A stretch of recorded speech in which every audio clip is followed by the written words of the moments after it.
Ah, shit. Here we go again.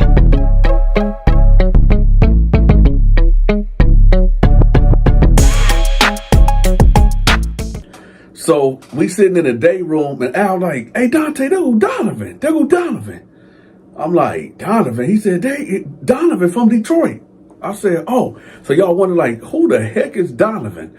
So back in, I'm going to say 2000,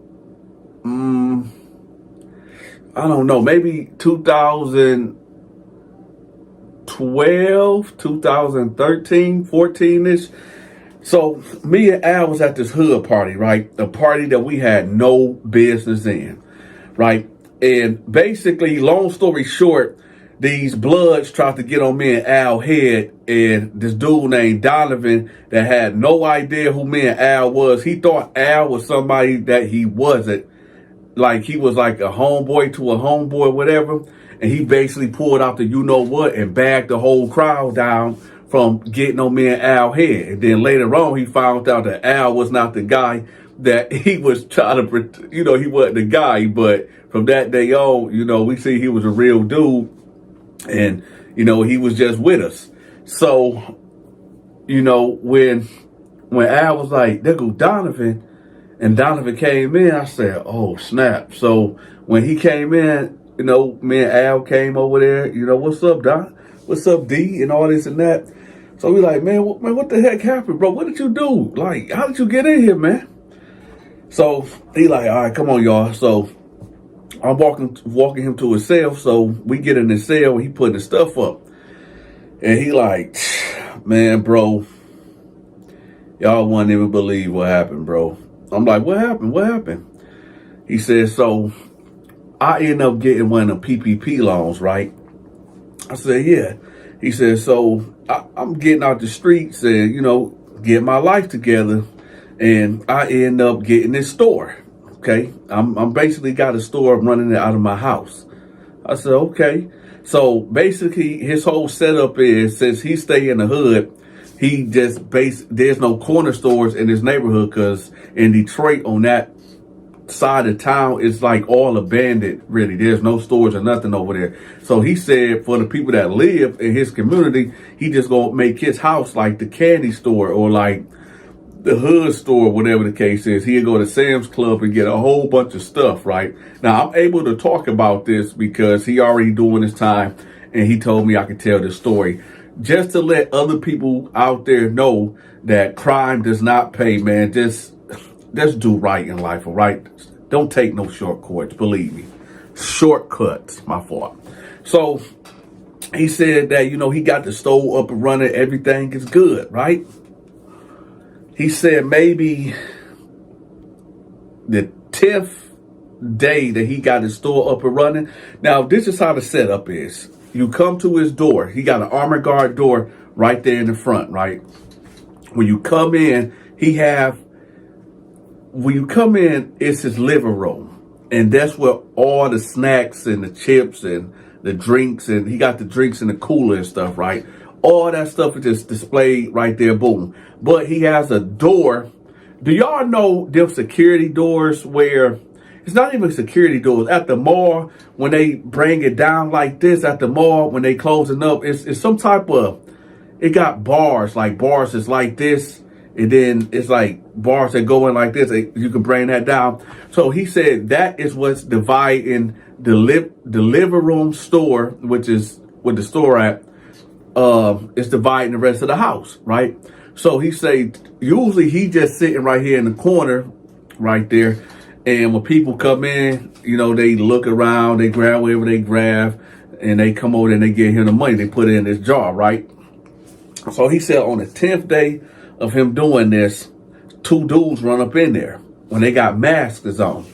So when they run in there, he not thinking that these dudes about to come in there and try to rob him or, because I'm doing something positive, for the community.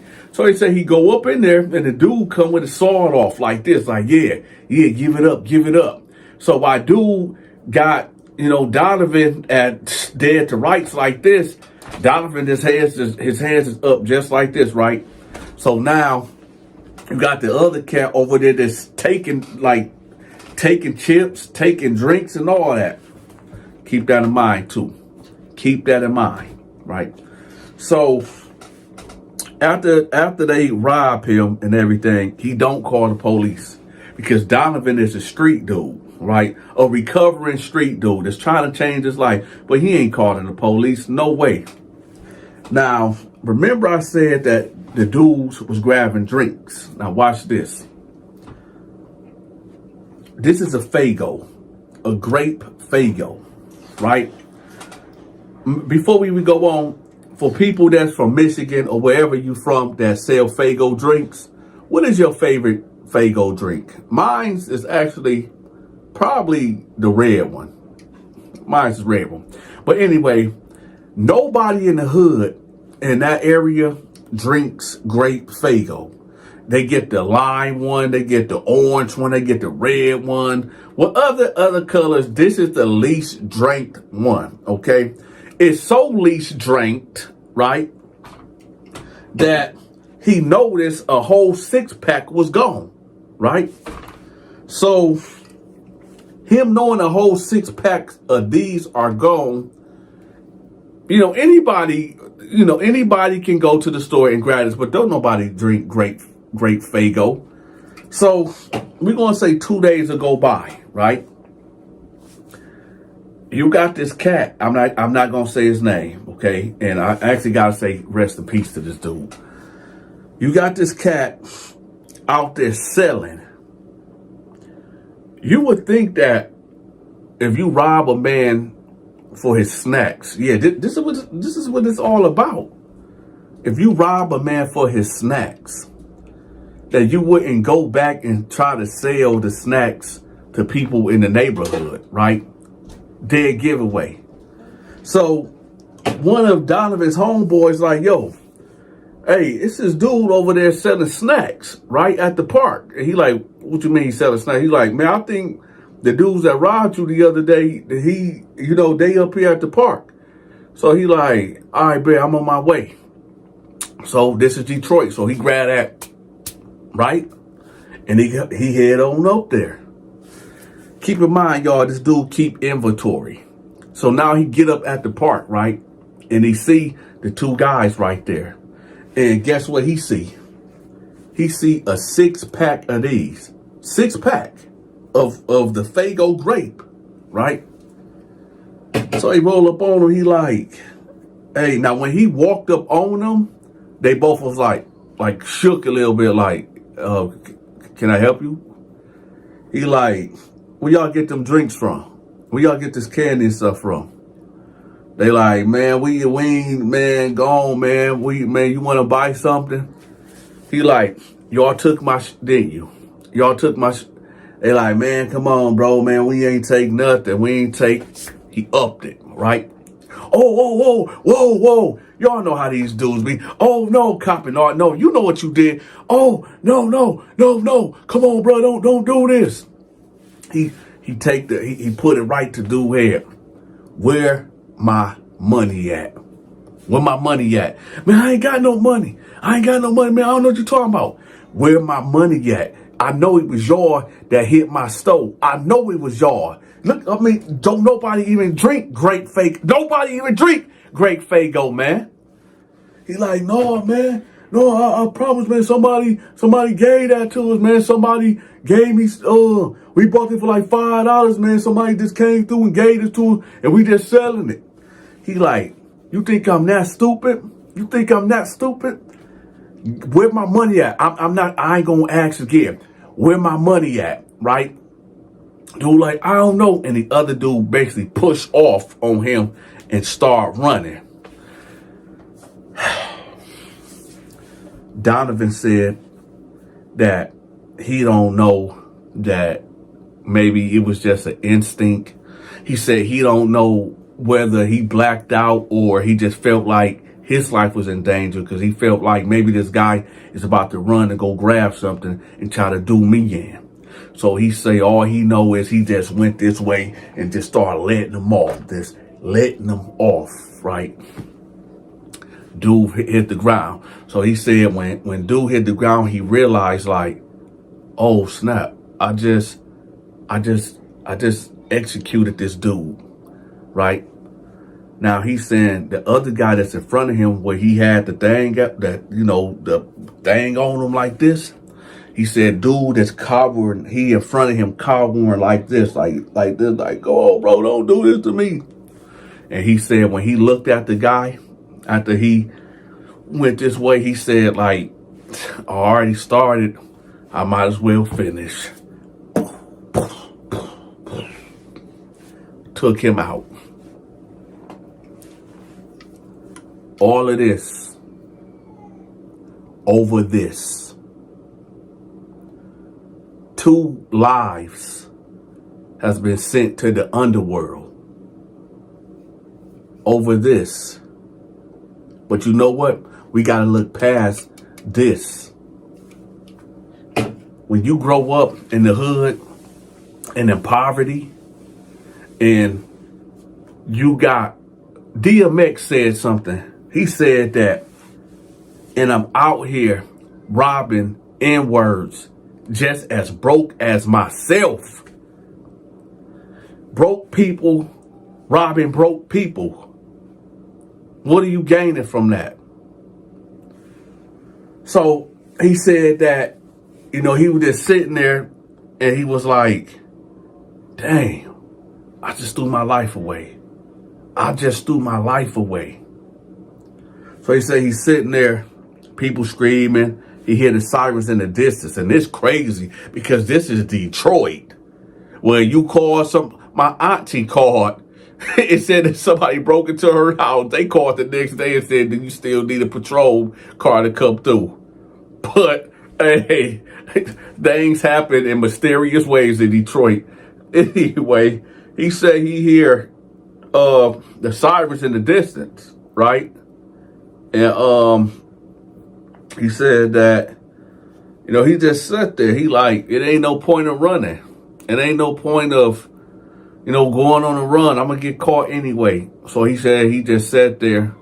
He unracked it, took the clip out, set it right there, took the gun, tossed it over there, and he said he just sat there. Thing about Donovan didn't have no wife, no girlfriend, no kids. I remember back in the day, you know, now that I think about it, no, I'm going to say that for later. I'm going to say that for later. But Donovan was really out here. Now, yeah, I'm going to say it because somebody might be listening to this video and they might learn something. Donovan stayed with his grandma back in the day. And grandma, she got a Social Security check every month. And just like a lot of people that grow up in the hood, a lot of people is raised on Social Security checks, right? They used to call them the crazy checks, right? And now that I think about it, you know, when me and Donovan and Al used to like break into houses and stuff like that, now it's that common thing, man, where when you ain't got nothing, right? And you want something, and you got to make a way out of nothing. And most of the time, you know, in these communities, in these poor, impoverished communities, young people turn to crime to get what they trying to get. And I'm really, you know, I'm having some flashbacks about when we used to spend a night over Donovan's house. And his grandma, I remember she used to make them. Y'all remember them croquettes? I think, how the heck you make the croquettes? But I know she used to make it. What was it? Tuna, or something else. Tuna and something, and you make the croquette patties or whatever. And she used to make rice. I remember she used to make that all the time. Them croquette patties and white rice. That's all she used to make. But you know, now that I think about it, that's all that he used to eat, right? Because when you poor and you know the rent, you know, back then them checks was like what, $1,000. Grandma was only getting $1,000 a month. So what, 500, 600 went on rent. So now you only got what, $400 left, and you talking about the cable bill, consumer bill, your telephone bill, the house phone, because oh yeah, cell phone was out back then, but she had a house phone. Groceries, can't live off of that. But yeah, I'm having like a little flashback of just thinking about them times, and yeah, it's things like that, you know, simple things like that. You know, the dudes was wrong for robbing dude and taking his things. You know what I'm saying? They was dead wrong. But was it warranted for them to die over the grape soda? No. Was Donovan remorseful? Yeah.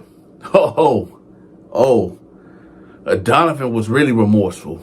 He was, because it's like I'm in here. Oh yeah, I forgot to tell y'all, he's doing 50 years. That's what he pleaded out to, cause the other deal was life, but 50 years, and he what, 35? I'm a year older than him. 35, 50. It's still a life sentence. He don't get out till he about 80 something. When he get out, I'm gonna be 80 something. And to think, he's doing 50 years over a grape soda. Grape soda. Y'all let me know how y'all feel about this video in the comment section. Okay, y'all, we need to raise $10,000 for the next project, okay? If you want to donate to the Donta Show Network, make sure y'all bless the Cash App or put something in the PayPal. Also, if you're trying to send a huge amount, make sure you text me so we can coordinate that and I'll give you my Zelle. If you have not became a member yet, I'm gonna leave a link in the comment section also so you can click the link and become a member. I know y'all wondering, like, Dante, what type of shirt you got on? Listen, my homeboy Sovi Spochi, man, he got a merch store that I copped this from, man. When I say this shirt feels so good on my body, listen, it's about 85 degrees in this room that I'm in right now in my studio. And this shirt is so breathable, it feel real good, y'all. So make sure y'all check out the link in the comment section also to his store. Go check out his merch. This is the new Cash App right here. Do not send no more money to the Donta Show with the 3 W's. This is the one right here. So y'all make sure y'all lock this one in. Listen, YouTube is playing military mind games. They not sending out my notifications. So I need for y'all to text this number that y'all see on the screen so Dante can give y'all a personal text to let y'all know when I drop a new video or when I go live. You can find all my social media links pinned in the comment section. Yo, if y'all looking for the hottest gear, the hottest drip for the summertime and in the fall time, make sure y'all my homeboy Sovi Sporty. Man, he got Mano, Ja Rule, Casanova 2 times. He even got 50 Cent wearing this gear. So y'all make sure y'all go check him out, man. I'm gonna have the link in the comment section to his website. Y'all go cop that merchandise. That's Sovi Sporty. He got the accessories for you. He got the denim for you. He got them hot t-shirts for you. He even got sweatsuits and short sets for you. Check out the new arrivals right here also. Like I said, if you want the hottest gear for the summertime and the fall time, make sure y'all click on the link in the comment section to his website. Oh, shit. Here we go again.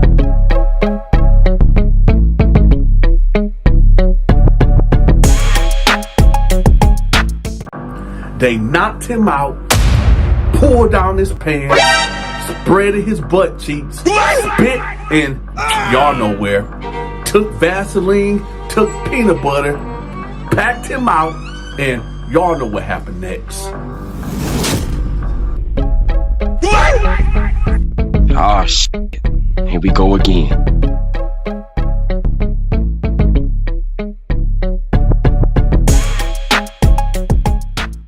Okay, y'all about to get two stories in one. So I have to tell y'all this first story so the second story will make all sense.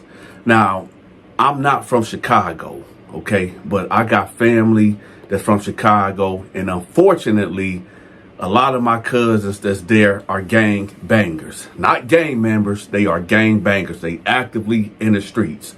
So I had to be maybe around 17 going on 18, or maybe 18 going on 19. I'm not 100% sure.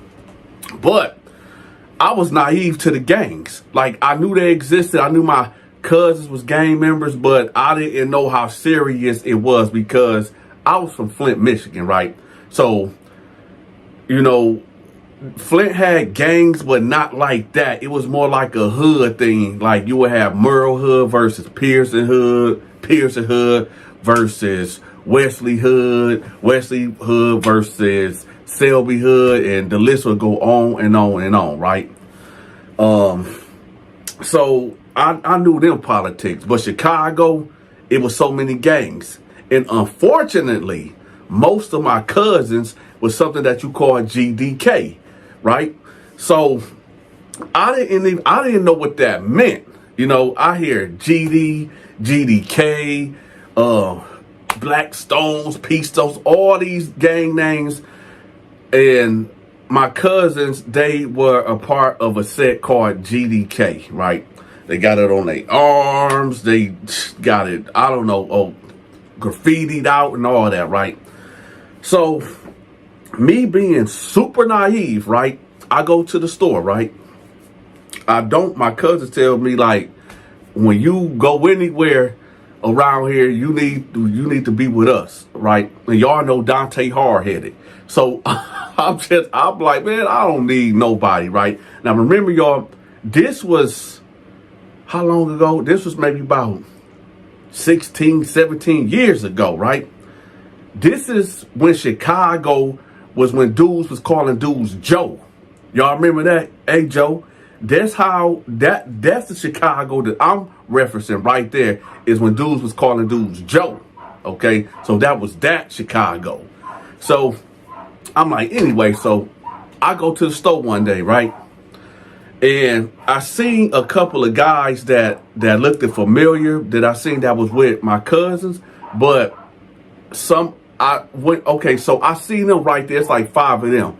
And they looking at me. They're like, "Oh, what up, Joe?" So they remember me from my cousin. So I'm like, "What's up, y'all?" So, you know, we dapper, whatever the case is. So I go in the store, right? I hear a little argument, maybe a minute later, like a argument, and then I see a whole bunch of shadows by the door, and then nothing. So I'm like, "Huh, that's odd." So then I get my stuff, and then I walk out, and I walk out into a sea of dudes. It's like 15 dudes that look like they own it, right? Now, at this time, y'all, Dante was wearing a fake watch. Y'all see that watch right here? When the ice hit the light, it twinkles and glistens, right? Dante was, and yes, this watch is fake. Faked in the mother, right? I got it off of Temu. But check this out. So they looking at me, they like, what it is, Joe? What it is, Joe? And I when I say they pressed up on me, I couldn't, even if I wanted to throw a jab, I couldn't. They came all up on me, right? Pause. I said came up on me. Pause. So they all descended up on me, right? So they're like, what you is? I'm gonna tell y'all, it's best. See, I'm from Michigan, right? I don't know why I said this. I don't know why I just didn't say I'm from Michigan. I didn't want to seem like a punk for some reason. What I'm about to tell y'all is so true and so real. That be you and be yourself, okay? I was so used, and I know what y'all thinking.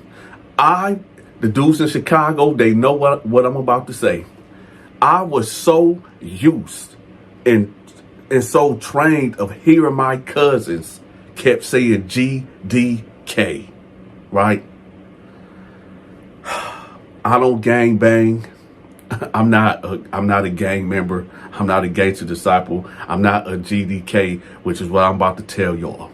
I probably might have been the second biggest mistake that I ever made.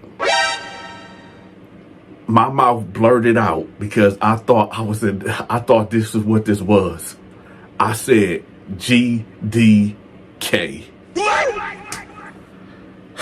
I know a lot of you Chicago dudes is shaking your head like, Dante, come on, why would you do that? As soon as the K left my mouth, there was a fist coming towards my mouth like that. Bam! Right? I did not know GDK meant gangster, disciple, killer. I didn't know that. So, and this, hey, listen, I wasn't fake gang banging. I wasn't posing or nothing. I was just so used to hearing my cousin say GDK. So I just say it, and then a fist come out my mouth like bam, right? And next thing you know, I'm getting hit from all sides. Bam, bam. I'm talking about these. Now listen, I can fight. But you ain't beat no 15, 16, 20 dudes. So they on me, they like, boom, boom, beating the out of me, right? So all I can do is just boil like this, and I'm trying to see a pathway, because I'm trying to find a path to get up out of here. Like, let me tell y'all something. I have a lot of pride, right? Lots of pride that I don't want to run from a fight. But when you got a bunch of hyenas on your, you got to get up out of there. What should you do? What could I do? So yeah, that was the only time in life that I had to run. I had to, right? So I duck as they pulverizing me, man. I see a cut. I hurry up to throw a couple of elbows, and I'm gone. I'm gone. And they right on my ass, right? So I'm running. I'm going. I'm hitting fences. They hitting fences. They done caught me like three. I don't know. They knew this neighborhood, right? I'm just trying to get to my cousins, to my house. They knew the neighborhood. So two of them met me at the top of the street, and I'm thinking like, how the f did these niggas get up here that quick, right? So now I'm squaring off with them, and I see the rest of the pack coming. So I'm like, man, forget this. So then I keep running. I don't know who this dude was. It was this tall dude, right? This tall dude with a jerry curl. This dude legs was so long. I see him like, have y'all ever seen, now dudes from the hood, y'all know exactly what I'm talking about. Have you ever been chasing somebody, right? Y'all trying to whoop on somebody, and the dude running, and you just got that one tall dude that got the long legs. I'm talking about this dude was just running long, right? This dude was like, bow, punched the king in the back of his, punched me in the back of my dome, y'all. Knocked the side of my hair off, right? So he hit me, and I was in a daze a little bit. Now I'm back on the ground, but now they like, they saying some gang stuff that I don't even know, right? They stumping me, right? So next thing you know, I hear boom, boom, boom, boom, boom, boom. Somebody was shooting in the air. I thought that somebody was shooting me because it was so dang close, right? So turns out it was one of my uncles that was shooting in the air. And so, but that didn't deter the guys at all. They just stopped, and now they talking crazy, right? So it's about 15, 16 of them, and you got my uncle and some of my cousins coming up to you, some of their guys coming. So it's like a standoff, right? So now they throwing up their gang signs, the gang signs. I don't know nothing about that. So now they recede and going this way. My people cover this way, right? So I get up. I'm in a daze, man. These niggas trying to kill me. So listen, I'm laughing about it now, y'all, but it wasn't a laughing matter. So I get picked up, and I'm hurt, man. They hurt me, man. Yo, they was kicking me in my ribs. They was really, I felt like I just went into a meat grinder. Pause, right? So they're like, man, what happened? And all this and that, right? I said, man, I went to the store and, man, they got me. He said, they was like, well, no, they usually just don't pop off. I said, man, I said, they asked me what I was, and I said GDK. They was like, oh, man, hey, we told you not to. Listen, this is why I stressed early in the video. If you are not a part of no gang, man, and you from out of town, just let them know that you ain't from there. They might still try to beat you up or rob you or something, but it might not be as brutal, okay? I said, listen, I didn't know what GDK meant. I was, okay. So, and listen, shout out to all the gang members in Chicago. Dante ain't got nothing but love for you. I'm not GDK. My cousins, they was, okay? I ain't got no issues with nobody. I just made a huge mistake, right? So, we're going to say maybe, we finna get to the prison story. We about to, the Cook County story. So keep that all in mind, right? The GDK thing. So now I know that my cousins are in direct conflict with the regular gangster disciples, right? So I know that now. So I'm going to say maybe, I don't know, maybe 2 weeks after that. So I met this dude named Ricky, right? And he was a gangster disciple, but he was a pimp also. So I met him, and kindred spirits, they click. Have you ever met somebody and y'all just got to talking and y'all just vibing and y'all act like y'all just feel like y'all known each other your whole life? That's how me and Ricky was, right? But Ricky was a pimp. And, back in them days, I was a playboy. I was what you call a player. So, we just clicked. One day, we out there on the stroll.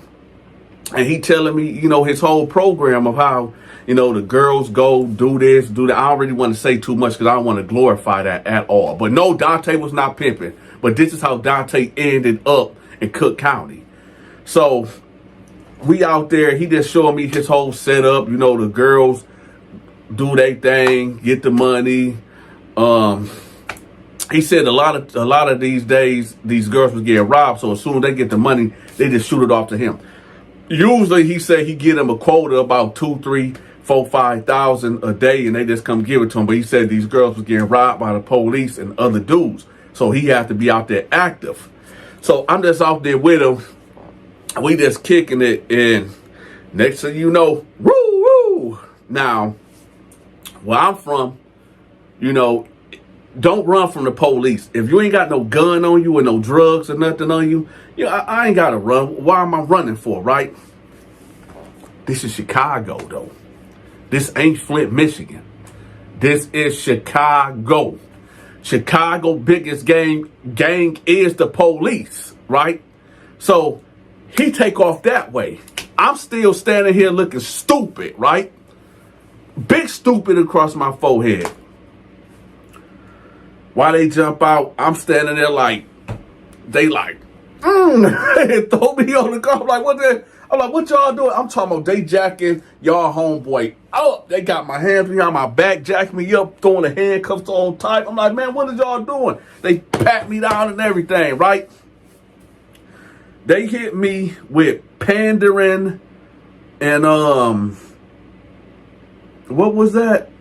It's something dealing with some pimping type stuff, but I know one of the charges was pandering. So they get me, and they got this short white girl also that was out there doing what she was doing, right? So now we finna get to the jail story. Now, remember when I told y'all a while ago when I got in there, right? They put me in this tank. I know for a fact it was the gangster disciples, and I want to say the BDs, but I don't even know what in the comment section, I don't know nothing about gangs. What do BD mean? Is it called? Is that mean blood disciple or something? I'm thinking. So I know for a fact it was the GDs that I was in here with, and I want to say the BDs, right? And they were separate. And when I got in there, I was told, like, yo, you gotta pick a side. As soon as I hit the door, they asked me, like, what you is? I ain't nothing. Well, you gonna have to pick a side. Either you going with them or you going with us. And there was no middle ground. So I'm looking, and I'm like, I guess I'm with y'all. I did, because they had the numbers, right? Hey, I'm just playing politics, man. I'm going with the numbers. I don't know. I'm not involved with none of this, but hey, it is what it is. So somebody hit me off with a knife. So dude put it in my hand, and I'm like, oh, this is real. Listen, in Genesee County, which in Flint, Michigan, yeah, it go down sometimes, but it's Cook County is a whole nother animal, right? So I fade to black. I'm making my way all the way to the back, right? Because I don't got nothing to do with this. So I get all the way to the back, and they just, do y'all remember like in a movie when two opposing opponents, like a big war about to happen, and they clash it like this, and then they finally go? That's how it was, man. So you got when you talk about throwing blows, dudes getting knifed, it's getting crazy, right? And I'm just, listen, when I say my eyes was big like this, but I have to be on full alert, man. I see some cats coming towards me, so I'm throwing punches. I got the knife in this hand, and I got this hand like a shield. So I'm back then. Y'all got to understand. Dante was in tip top shape. I'm kind of fat right now, y'all, because I done got out of shape. I done got older, right? But I figured I would do like this, right? Now, the fact, the shank was about this big anyway. So this is my sword, and my forearm was going to be my shield. So when dudes would start coming towards me, trying to get at me, I'll be there doing my poking, getting the poke and doing the shield. That's all I was doing. So then the guards came, and when they opened that slot, they started hitting with that tear gas, whatever that was, right? I just know it was like a yellow mist, and dudes just got to running. So when I see now, I hurry up and did like this, right? And everybody like ceased to stop fighting. They stopped fighting. So everybody, they're coughing, they come in there, they grabbing dudes out. I'm talking about grabbing dudes out, throwing them out the tank, and that was a bad time. I could have lost my life in here, right? For hanging with somebody that I had no business hanging with. I should have ran like everybody else ran, right? Pimping and pandering, right? So, this is what y'all been waiting on. This story I'm about to tell y'all right here, this is what y'all been waiting on right here. So, I'm up in the tank, right? And they end up putting me with the GDs, right? And the problem is this. If you like, a lot of guards are gang members too, okay? When I got in there, they knew I wasn't in no gang. They knew that I wasn't, you know what I'm saying? But they showed me love, though. I didn't tell them that my cousins was GDK, though. I sure didn't tell them that, though, at all. I learned my lesson. So, everything was all right. Everything was okay. Now we finna get to the bull, to what the title is about. So you get this firecracker. And when I say firecracker, this dude, I'm not going to say his name, but he was a GDK. I didn't know him at all. I didn't know him being around my cousins or anything. But he was who he was. Y'all remember when Dave Chappelle came out with that skit called Keeping It Real Goes Wrong? Well, this is where gang banging goes wrong. Now, remember I said, you can be the baddest of the bad, right? The baddest of the bad. You might can fight. You are who you are. Sometimes in jail and sometimes in prison, just because you can fight, that ain't enough. Just because you stand up for yourself and hold yourself down, sometimes that is just not enough. When guys want you, they want you, right? And he was a real one. Stupid, but he was a real one. He didn't roll it up. They put this GDK member in this pod full of 30 other GDs. So it's 1 versus 30 minus me. So 1 versus 29. Oh, hold on, y'all. 1 versus 29, right? He in there with the gang sign, GDK, GDK. They ain't saying nothing. The reason why, now normally these dudes is loud. These dudes is just talking trash. But they talking amongst each other. He's the only one. So he's in his cell because they got us on lockdown. He in his cell. So every once in a while, somebody like, hey, Joe, or hey, something. What that dude that GDK, what that GDK is something be about or something. And he just, man, I'll kill all y'all motherfuckers, man. Blah, blah, blah, blah, blah, blah, blah, blah, blah. All this, right? Yeah, when them doors pop, we gonna choke.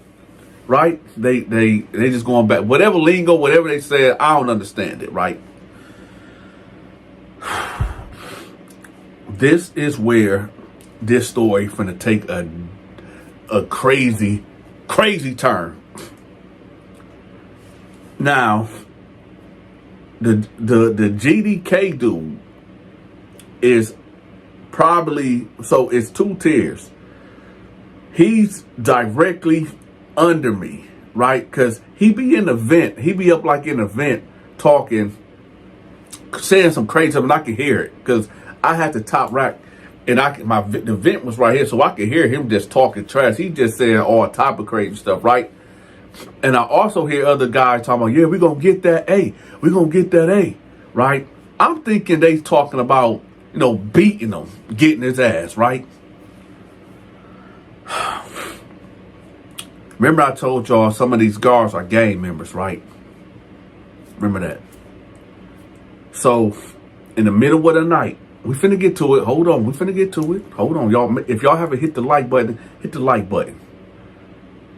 So, in the middle of the night, they pop his cell. And about 5 other guys, they pop their cell, right? They go in there and they grab him, right? Now, I didn't see this because I'm in my cell, but I'm only imagining what is going on at this point. So one of them must have grabbed him by his mouth, and the other 2 must have grabbed, his legs and his arms, like hog tie style, right? And they drag him, right? Because I hear the noise, the yelling and stuff. They drag him, they take him that way. Now I seen them because everybody done hopped up at this time. I see them, they drag him that way. At first, I thought it was the guards. But I'm looking, I said, oh, them inmates.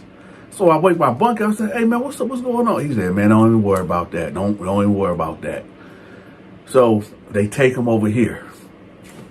Now, I don't know if they penetrated him, but I'm going to tell y'all what they did.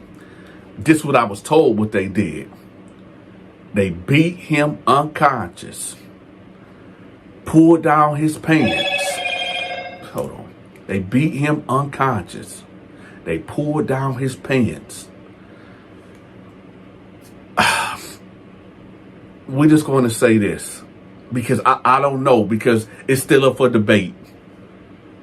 When they got done with him, I was told that they stuffed his butt with Vaseline.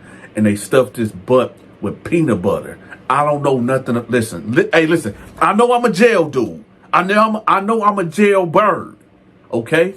But I'm not a convict. I don't know nothing about what I'm telling y'all. This is different. I never heard of this type of stuff. I don't know if they penetrated him, but I know this for a fact. They stuffed his butt with Vaseline and peanut butter. Now, I don't know. Was this a military mind game for him to think that he got violated? Or did they violate him? I don't know, y'all. I do not know. Okay. But I want y'all, we about to go into the twilight zone right quick. Matter of fact, let me help y'all. When I say we finna go to the twilight zone, I gotta give y'all some therapy right quick. Follow the flame, okay? Because we about to go to the twilight zone. Y'all see how my eye go right there? The twilight zone.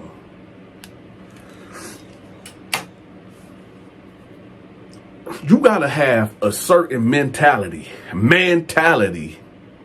to pull down a man's pants.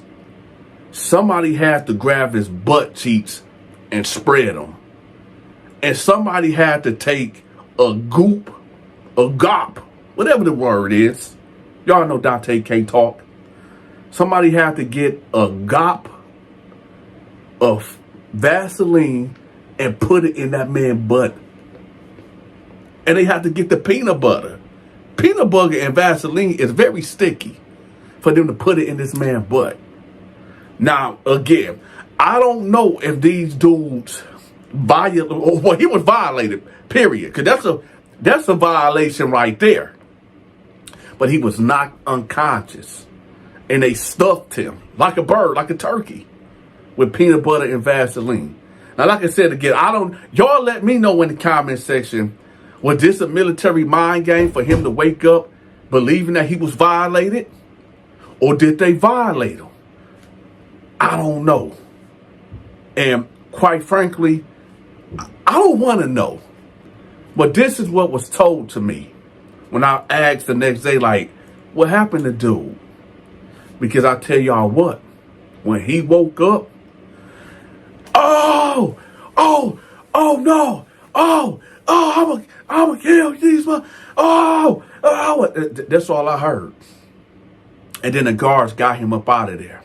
We just hear him yelling all the way out of the pod. And this is where the talks was being discussed about what they did to him. They did not say that they inserted him, but that was what was said with the peanut butter and the Vaseline. Like I said, I don't know. I don't want to know. For my listeners out there that are gang members, y'all let me know. Y'all let me know. I don't know, man, but y'all let me know. Y'all let the audience know. There was a guy, a gang member by the name of Rico Reckless. He's a Chicago drill rapper. He said in the interview in the Vlad TV, y'all look it up, in the Vlad TV interview, he said dudes is in there knocking dudes out now, opening up their butt cheeks and spitting in it. Listen, and I'm just blown away just as y'all is.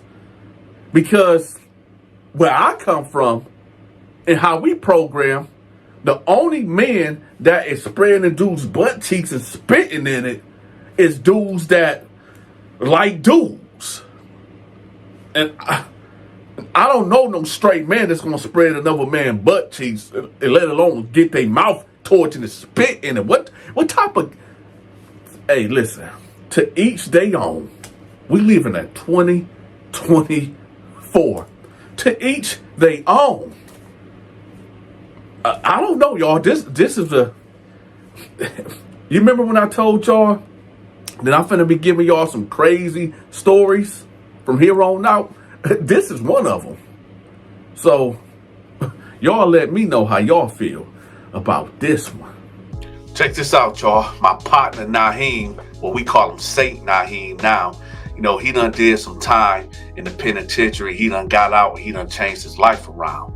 Now, what he got is a website, which I'm going to have pinned at the top of the comment section, okay? But I'm going to give y'all a walkthrough how to get on here, because it's like if you got issues with finances or your health or God or money, he done created an ebook and they all free, okay? So y'all make sure y'all go to the comment section and click on the link to his website. Now I'm going to walk y'all through exactly how to do this. So when you get on his website, go right here to the start, get started, click that.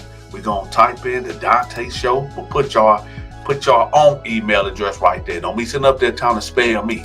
But there you go, right there. You go on there. You see right here, say your free guide is on the way to your inbox now. If you don't see it within 5 minutes, check your spam folder. Y'all make sure y'all go check this out. It's free, man. But y'all got to lose. Let's work together to achieve your goals, transform your life. Here you go right here. Y'all check this out, man. Go check it out, y'all. Hey, y'all, listen. In this world full of corruption and these cops doing us bold out here, we need to know how to defend ourselves. Now, check this out. I came across this legal remedy LinkedIn tree website, y'all. And what they got in here is a whole bunch of ebooks that, of course, you got to pay for, but you got to pay for knowledge, right? Make sure y'all click on here. They got one that say how to sue, beat your traffic tickets, do not detain list. And they also got a 30-minute and 15-minute consultation. So y'all make sure y'all click the link. It's going to be pinned in the comment section, okay? Okay, y'all, we need to raise $10,000 for the next project, okay? If you want to donate to the Donta Show Network, make sure y'all bless the Cash App or put something in the PayPal. Also, if you're trying to send a huge amount, make sure you text me so we can coordinate that and I give you my Zelle. If you have not became a member yet, I'm going to leave a link in the comment section also so you can click the link and become a member. I know y'all wondering, like, Donta, what type of shirt you got on? Listen, my homeboy Sovi Spochi, man, he got a merch store that I copped this from, man. When I say this shirt feels so good on my body, listen, it's about 85 degrees in this room that I'm in right now in my studio. And this shirt is so breathable, it feel real good, y'all. So make sure y'all check out the link in the comment section also to his store. Go check out his merch. This is the new Cash App right here. Do not send no more money to the Donta Show with the 3 W's. This is the one right here. So y'all make sure y'all lock this one in. Listen, YouTube is playing military mind games. They not sending out my notifications. So I need for y'all to text this number that y'all see on the screen so Donta can give y'all a personal text to let y'all know when I drop a new video or when I go live. You can find all my social media links pinned in the comment section. Yo, if y'all looking for the hottest gear, the hottest drip for the summertime and in the fall time, make sure y'all my homeboy Sovi Sporty. Man, he got Mano, Ja Rule, Casanova 2 times. He even got 50 Cent wearing his gear. So y'all make sure y'all go check him out, man. I'm gonna have the link in the comment section to his website. Y'all go cop that merchandise. That's Sovi Sporty. He got the accessories for you. He got the denim for you.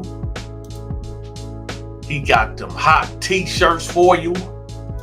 He even got sweatsuits and short sets for you. Check out the new arrivals right here also. Like I said, if you want the hottest gear for the summertime and the fall time, make sure y'all click on the link in the comment section to his website. Ah, shit. Here we go again.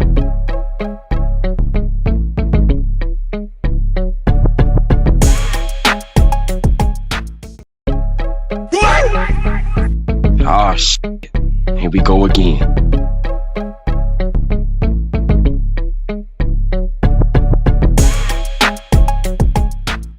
So there are 2 ladies by the name of Danica and Tracy, and they both share 2 things in common. One of the things I'm not going to tell y'all right now, that will be revealed later on in the story, but I will tell y'all the first thing that they share in common. And what is that? They have a baby daddy, okay?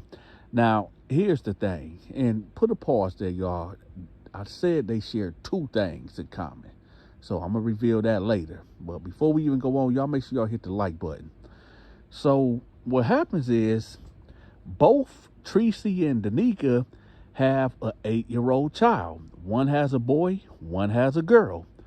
And guess what? One kid is really what 1 month ahead of the other kid. So basically, they baby daddy, he was sleeping with both of them at the same time. So one kid right after another. So keep that in mind too. Now here's the thing. He's not with neither one of them. He like the playboy type. Messing with this chick, messing with that chick, telling all these women they the one, this and that. But unfortunately, he gets these two chicks pregnant. Now, years later, he's going in between both of them, because now he tired. Back in the 90s, women be like, man, that dude is tired. So I guess he tired now. He all washed up. So now he ain't out here, sticking and moving with all these other random chicks. He just dealing with them two. He'll be living with Tracy for a couple days. They get into it. Then he'll go right over to Danica house. And, that's a back and forth thing. We all know a guy like that and situations like that. We all know that. So this will go on for maybe, let's just say this is going on for about 5 months. Now, here's the thing. When he's over Tracy house, he's telling Tracy all of Danica business. I'm talking about all of her business. And when he's over Danica house, he's telling Danica all of Tracy business. So they basically going back and forth with each other on Facebook and Instagram. Talk about you dirty, you nasty. That's why he over here with me. But the crazy thing about it is like they both saying the exact same thing about each other. Yeah, I know y'all saying in y'all head, yeah, them chicks are dumb. Yeah, I get it. He playing both of them, but they allowing it to happen. So anyway, this will go on. So now it get to the point that it's income tax season, right? Now, homeboy is one of them dudes that is I like to say a income tax drug dealer, right? He always come up with these brilliant, elaborate schemes every time income tax season come around to make them millionaires. Every income tax, Tracy might get about 8 bands. And for the people that don't know what a band is, it's $1,000, so $8,000. So for the sake of this story, I'm not going to talk slang. So Tracy get about 8,000. Danica get about 8, 9, 10,000 too. It really gives a take, right? So he would go to both of them and be like, yo, I want to, let me flip this, give me 5,000 and I'm going to turn that 5,000 to 10, then that 10 into 20, then that 20 into 40, then 80,000, then 160,000. That's how he's selling it, right? So like the two dummies they give him the money. And you want to know what he does with it? Well, he smokes it up and he buy expensive belts and hats and shirts, Gucci, Louis Vuitton, stuff like that, right? And then they get mad at him, kick him out, and, it's back to the same old. But this time, Tracy her car break down. So she had to spend that money, her income tax check, on basically getting a new car. All right, cool. Danica, on the other end, she gives him the bread. She give him about $7,000. So she keep about $1,500, right? So what he tells her is that, is I want to invest in a hot dog stand or whatever downtown. Now, keep in mind, y'all, this is in Flint, Michigan, and it's snowing outside. Man, ain't nobody buying no dang hot. Actually, that's a good idea to post downtown, because I haven't seen no hot dog stand downtown Flint, Michigan. But anyway, nevertheless, it's the wintertime, right? We about 5-6 months away from it being good weather where he can actually implement, a hot dog stand down there. So she like, okay, that sound good. Okay, yeah, that sound real good. So she give him the money. What he do? He end up getting into it with her, and he end up going to Tracy's house, right? When he goes over there, he end up, buying pizza, clothes. He taking her out and everything, a new car and everything, right? So he goes to the strip club. Now this is where this story is about to take a devilish turn. So he goes to the strip club. It's a light skinned red bone that he been eyeing for a while. And word around the club that she charged $1,000 to y'all know what I'm saying. I ain't got to put it out there. So he approached her. He like, yo, how much is that? And she like, what you mean? He like, come on, man. Let me, how much is it for me to, what I'm saying? And she was like, it's gonna cost you $1,000. So he like, I bet I got that. So long story short, he give her the money. She say, meet me outside in 10 minutes. Okay, so he go outside. 10 minutes go by, 12 minutes go by. Boom, here she comes. She coming outside. So he waved to her. She come over there, and they get in the back seat and they do what they do, right? If y'all haven't hit the like button, make sure y'all hit the like button for me. So they do what they do. Boom. Now here's the thing. When they was doing what they was doing, he asked her, could he take the condom off or whatever? And she said, nah, that'll be another $500 if if you take the condom off or whatever. So he like, man, forget all that. I'm already in, so it is what it is. So he go in his pocket and give her the money. So he done gave her $1,500. Now he gives her the money. Now he probably got, out of all that money that old girl Danica gave him, he probably got maybe, after him tricking and buying him clothes and all that food and stuff, he probably got about, I don't know, maybe about $2,000, maybe even about $1,800 to $2,000 left, and the money is on him, right? So they finish, they do what they do. He get out first, right? Now, when he get out, his money was hanging out his pocket, and as he getting out, she grab a couple hundred, right? He don't even notice that it's missing. So he get out, straighten himself out, whatever, and he get in the front seat, and she get out, she got the money, and she go back in the club. Okay, boom. Oh. I want to put a pause right quick. Never mind. We'll keep going. So what happened is he go over there to Tracy.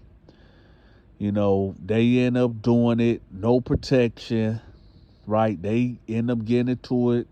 A couple days later, he go over there to Danica. Danica like, you got any money left or whatever? He dang near about $400-$500. Now he only got about that much and ain't got nothing to show for it. So him and Danica end up messing around with each other. Boom. Right? Tracy comes over there to Danica's house with a golf club, and she end up busting Danica's front window on her car. Talk about, you nasty H, you burnt me and all this and that. So Danica come outside like, girl, I'm about to call the police. What you mean I burnt you?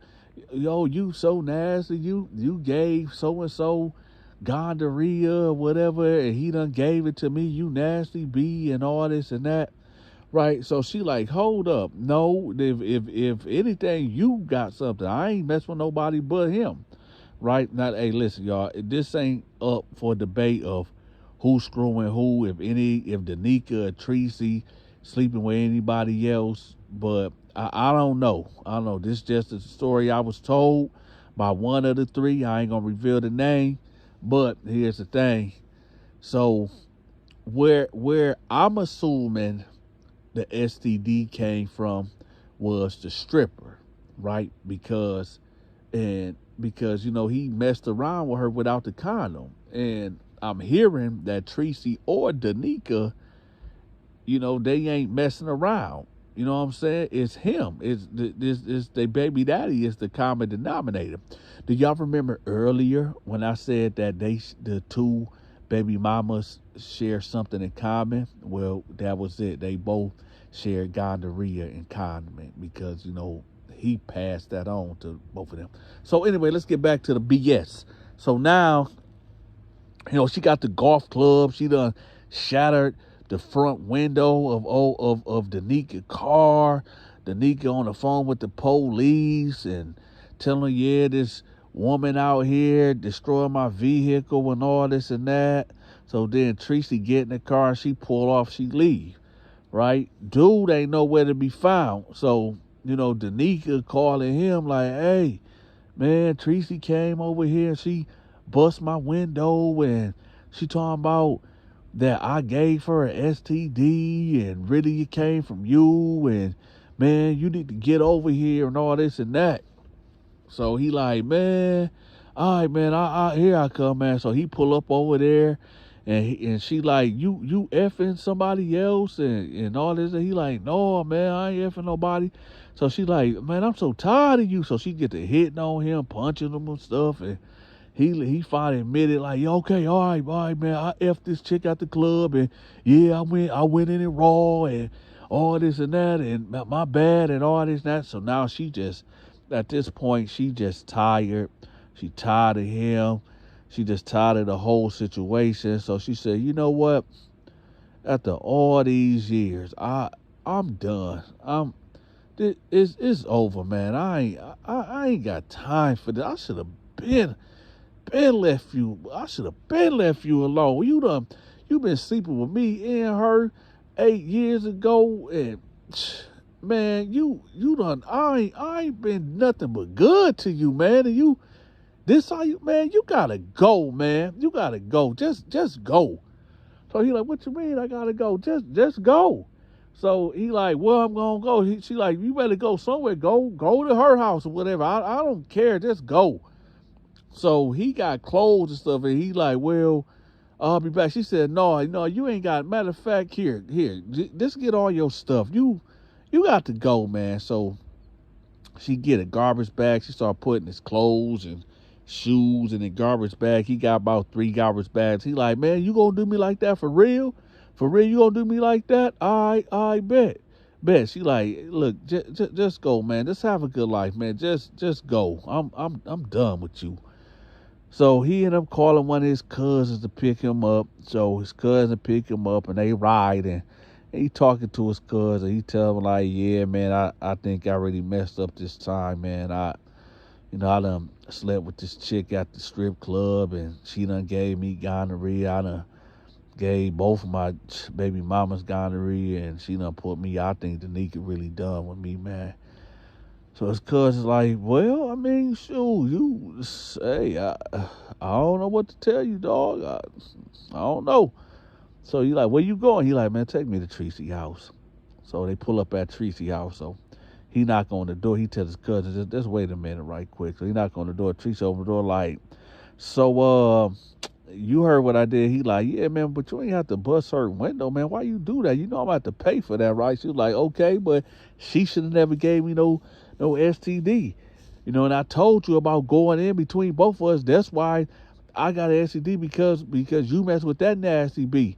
So he like, man, listen, I ain't even trying to hear all that. Can I stay here tonight? She was like, I don't know. You tell me. So he like, all right, listen, I ain't really got time for this. Can I stay? She like, yeah, whatever. You come on in.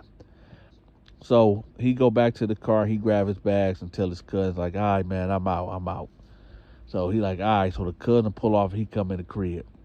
So she sitting there. She was like, listen, you better not touch that trifling B ever again. Do you understand me?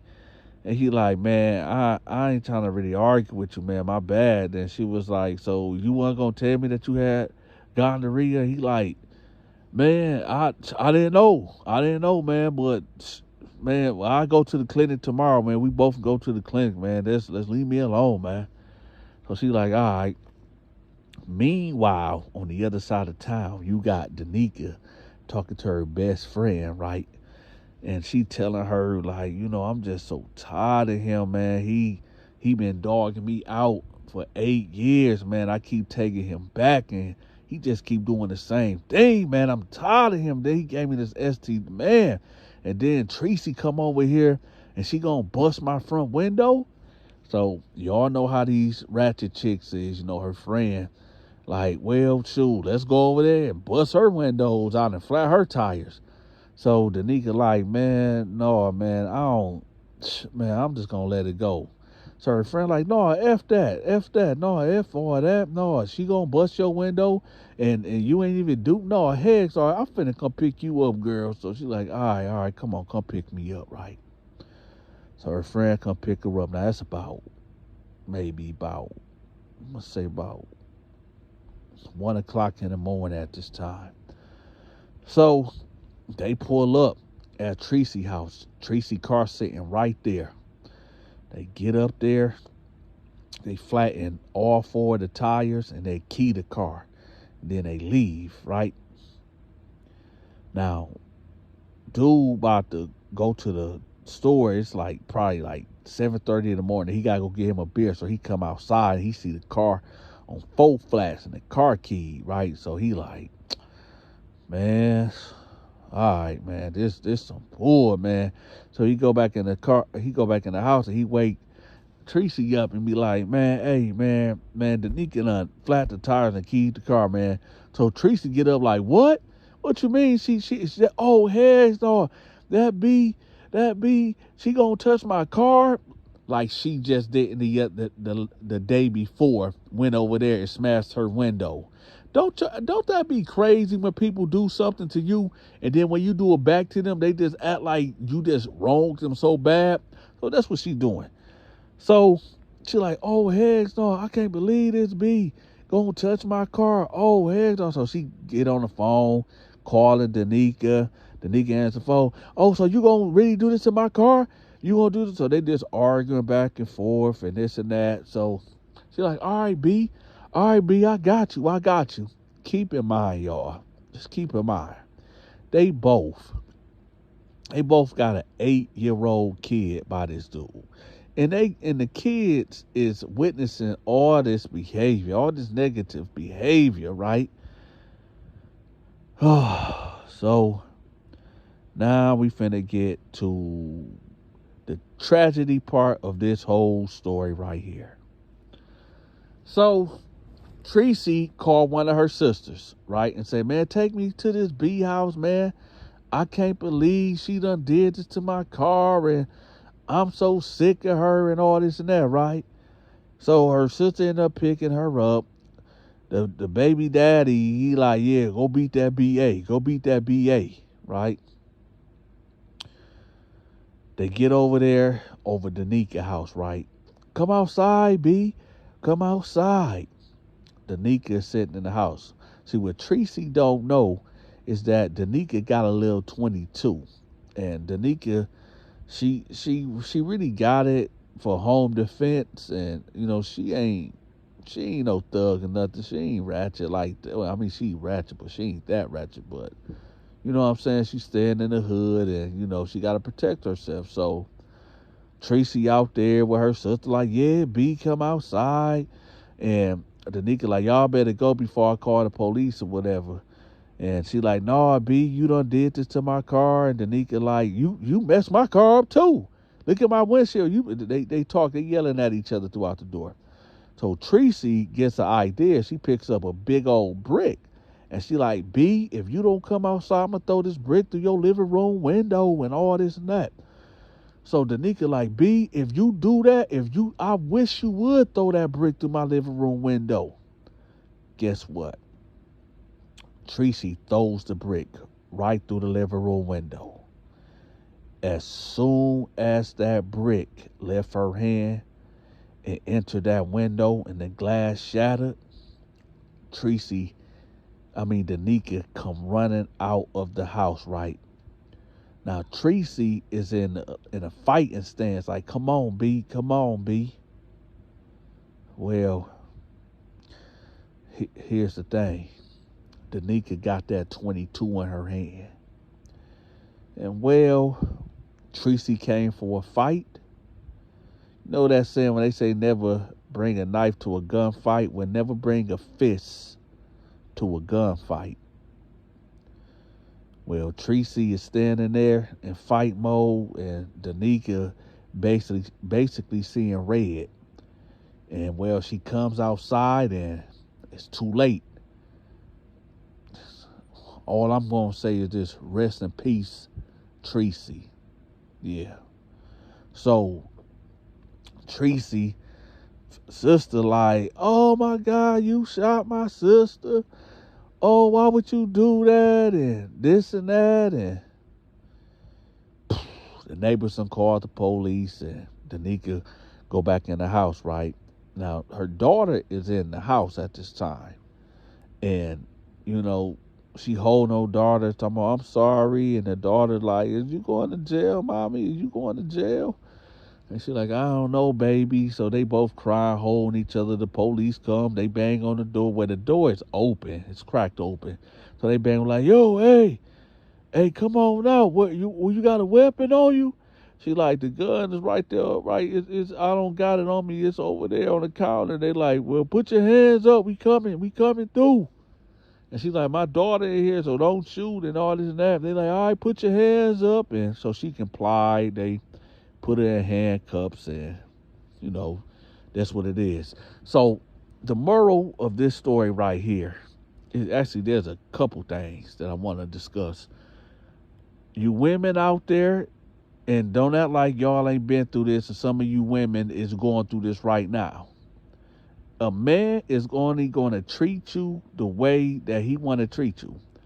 A man is going to change for the woman that he wants to change for. You can do all the sexual things that you can think of to this man. You can give him all your money. You can treat him like a king, right?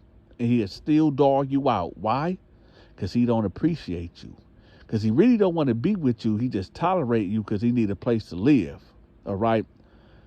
A lot of you women, and I'm not trying to ride down on you women, but it is what it is. Y'all got to know this, man. A lot of you women want to have a man just off the sake of saying you want a man, that you got a man. Even though you know dang well this man ain't nothing, right? Don't end up like Danica, right, and Tracy, where somebody goes to the graveyard and somebody going to the penitentiary. Well, I'm going to give y'all a quick update.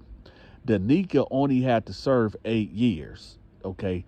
She got hit with involuntary manslaughter because it wasn't premeditated. But it is what it is. She still had to do 8 years in prison. Her daughter, when she got out, the daughter was 16 years old. And, you know, that's the biggest tragedy right there, you know, that the daughter lost her mama for 8 years. And so she had to go stay with grandma because daddy obviously didn't step up. And Tracy went to the graveyard, and they kid had to go with grandma too. You know, they grandma on the side of the family because, you know, dude wasn't stepping up neither. So if y'all don't want to be in these type of predicaments, it's best to be by yourself, man.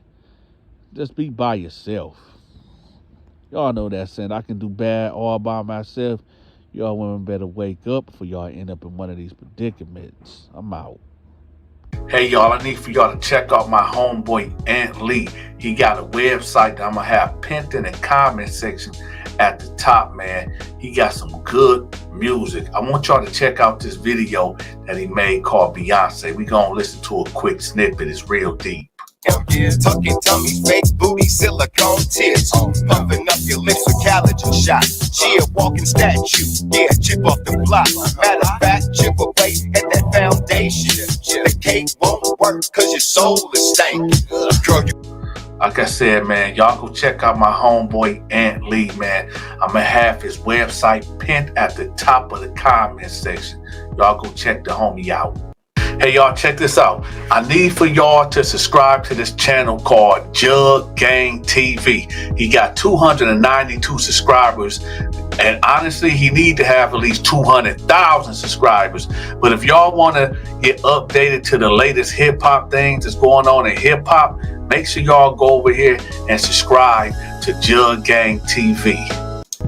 Hey, y'all, listen, in this world full of corruption and these cops doing us bold out here, We need to know how to defend ourselves. Now check this out. I came across this legal remedy LinkedIn tree website, y'all, and what they got in here is a whole bunch of ebooks that of course you got to pay for, but you got to pay for knowledge, right?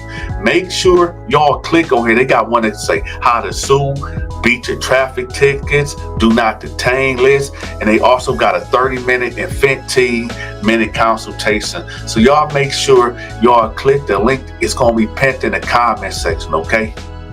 Yo, if you want to learn how to box or you like things that's boxing related, check out my homeboy Thaddeus Indoors, the Fat Dude's channel, man. He got some good content on here for y'all to check out. So y'all make sure y'all go subscribe to his channel right here. If you want to learn how to box, this is the channel to subscribe to. Okay, y'all, we need to raise $10,000 for the next project, okay? If you want to donate to the Donta Show Network, make sure y'all bless the Cash App or put something in the PayPal. Also, if you're trying to send a huge amount, make sure you text me so we can coordinate that and I'll give you my Zelle. If you have not became a member yet, I'm gonna leave a link in the comment section also so you can click the link and become a member. I know y'all wondering, like, Donta, what type of shirt you got on? Listen, my homeboy Sovi Spochi, man, he got a merch store that I copped this from, man. When I say this shirt feels so good on my body, listen, it's about 85 degrees in this room that I'm in right now in my studio. And this shirt is so breathable, it feel real good, y'all. So make sure y'all check out the link in the comment section also to his store. Go check out his merch. This is the new Cash App right here. Do not send no more money to the Donta Show with the 3 W's. This is the one right here. So y'all make sure y'all lock this one in. Listen, YouTube is playing military mind games. They not sending out my notifications. So I need for y'all to text this number that y'all see on the screen so Donta can give y'all a personal text to let y'all know when I drop a new video or when I go live. You can find all my social media links pinned in the comment section. Yo, if y'all looking for the hottest gear, the hottest drip for the summertime and in the fall time, make sure y'all my homeboy Sovi Sporty. Man, he got Mano, Ja Rule, Casanova 2 times. He even got 50 Cent wearing this gear. So y'all make sure y'all go check him out, man. I'm gonna have the link in the comment section to his website. Y'all go cop that merchandise. That's Sovi Sporty. He got the accessories for you. He got the denim for you. He got them hot t-shirts for you. He even got sweatsuits and short sets for you. Check out the new arrivals right here also. Like I said, if you want the hottest gear for the summertime and the fall time, make sure y'all click on the link in the comment section to his website. Ah, shit. Here we go again.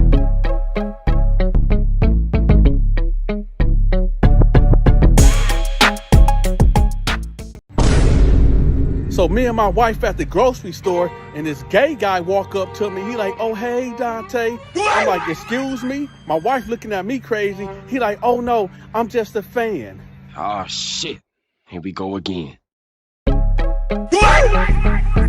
Ah, shit. Here we go again.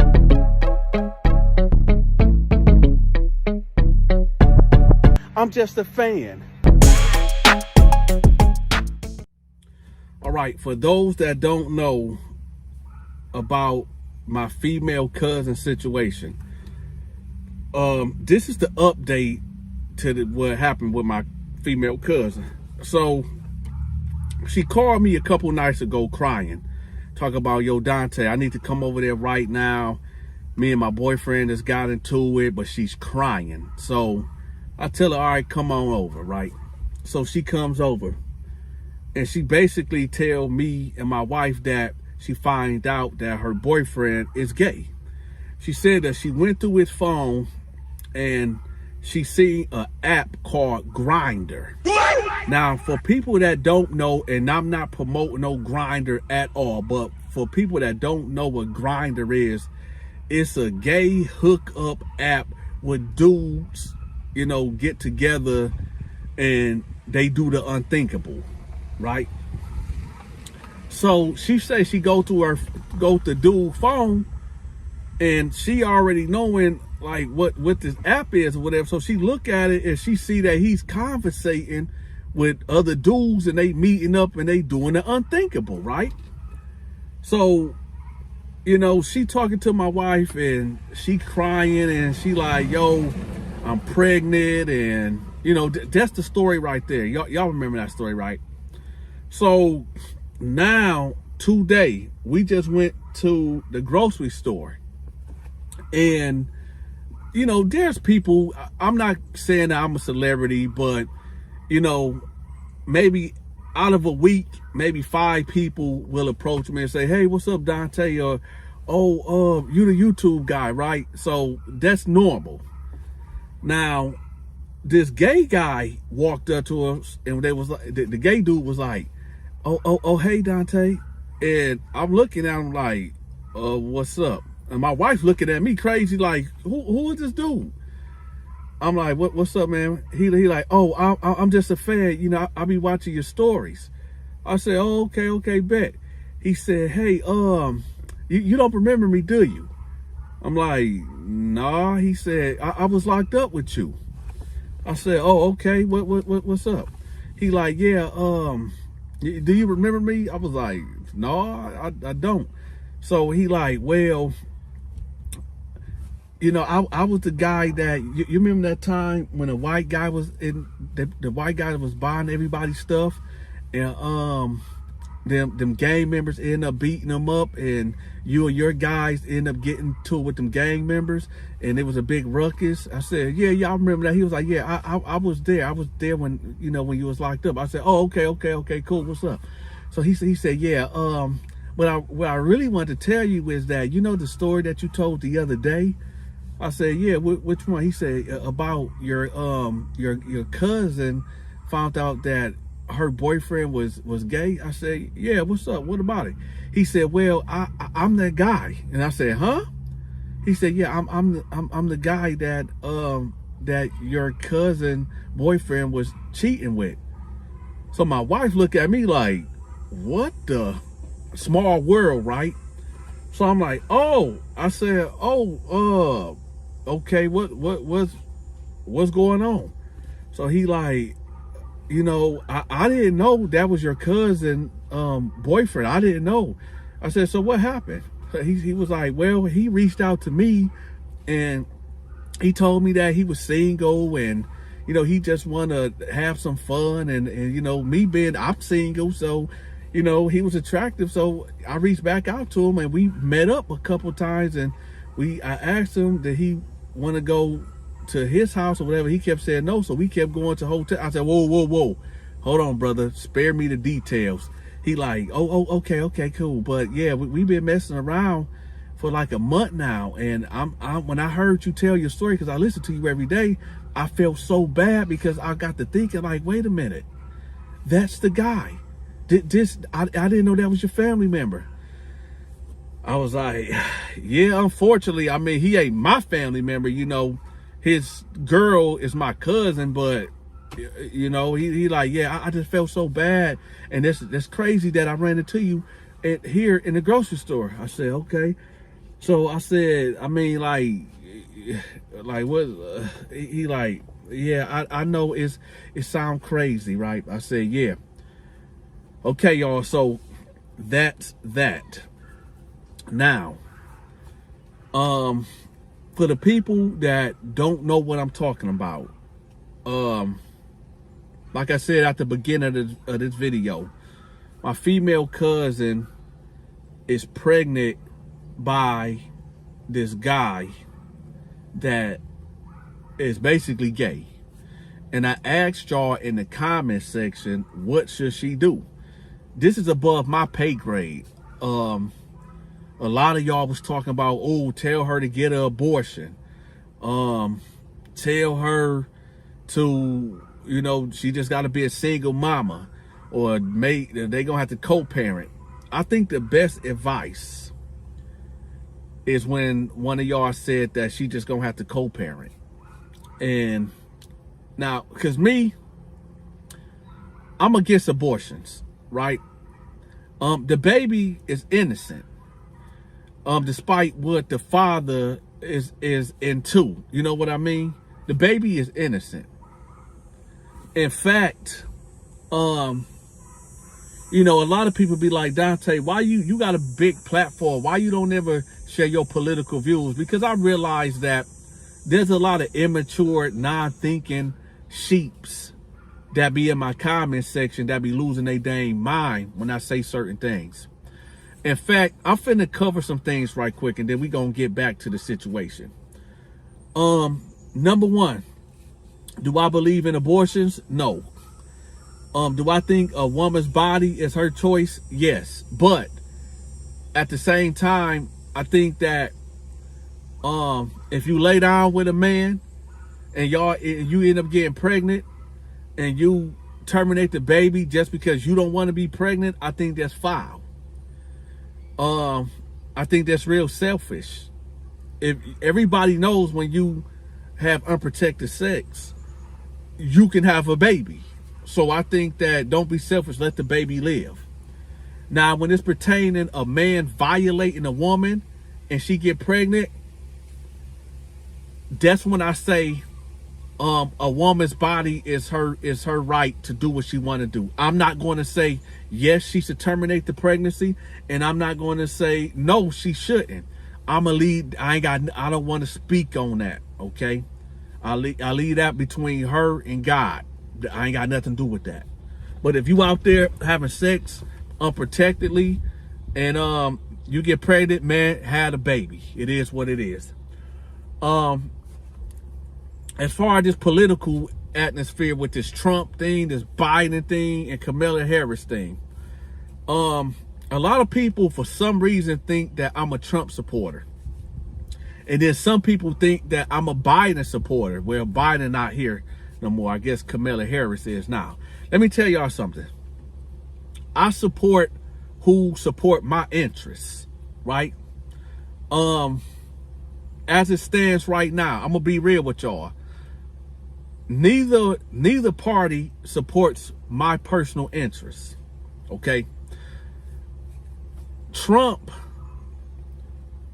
what I don't like about Trump is that policy that he's trying to push where you give cops full immunity. We just seen what happened to that lady. Matter of fact, hold on, y'all. Let me see. Y'all seen that video when the lady, when the cop took that lady's life, when he claimed that she was finna throw some hot water on him? I seen the video. That woman was not about to throw no hot water on him, man. Dudes like that will have full immunity. I ain't even gonna pull up the video. But y'all know who I'm talking about. Rest in peace to that beautiful sister that lost her life. Y'all know what I'm talking about.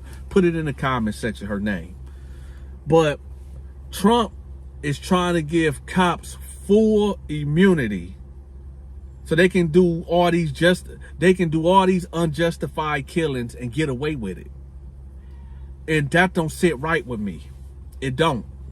So by that right there, nah, I can't rock with Trump, because the people that's going to be targeted is the low income people, the people that's in poverty. And I'm for the people that's poor and in poverty. So I can't rock with Trump with that, because I got sons, right? Black sons at that. And I don't want them growing up in a world where they got to be afraid of the police, knowing that every time they in a car and they get pulled over, a cop could just take their life and there will be no repercussions. I can't rock with that. And that's exactly what Trump is trying to push right there. Now, as far as, I get a lot of people that be writing me saying, yo, well, Dante, how you feel about the LGBT community? Let me tell y'all something about the LGBT community right quick. I think that there is a super demonic agenda that's being pushed on kids, on the entertainment world, on people, period. But I know, and I done ran across a lot of gay people in my lifetime, and they don't rock that way. I think there's like gay people, normal gay people, y'all know what I mean, that just want to be left alone and do their thing and don't want to be in the spotlight. And then I think there's a manufactured sector of so-called gay people that's trying to push an agenda that's not real. Like there's like a 1%. Hey, don't come over here. Do not come over here. No, I'm doing a story right now. I'm talking right now. Yeah, okay, good. I think that let me start that over. I think you got normal gay people that just want to be left alone and they just do them.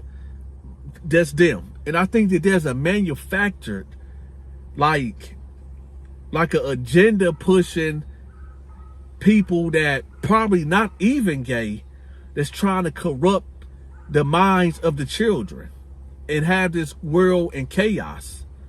And I don't even think them people are really gay. I think they just trying to push some demonic thing, because I done been around gay people and they not, even with the bathroom thing, I done been around gay guys that, I done had conversations with dudes that rock and roll that way and be like, no, I think that's sick. I think even us gay men, pause, not me, but gay men should go into a male's bathroom.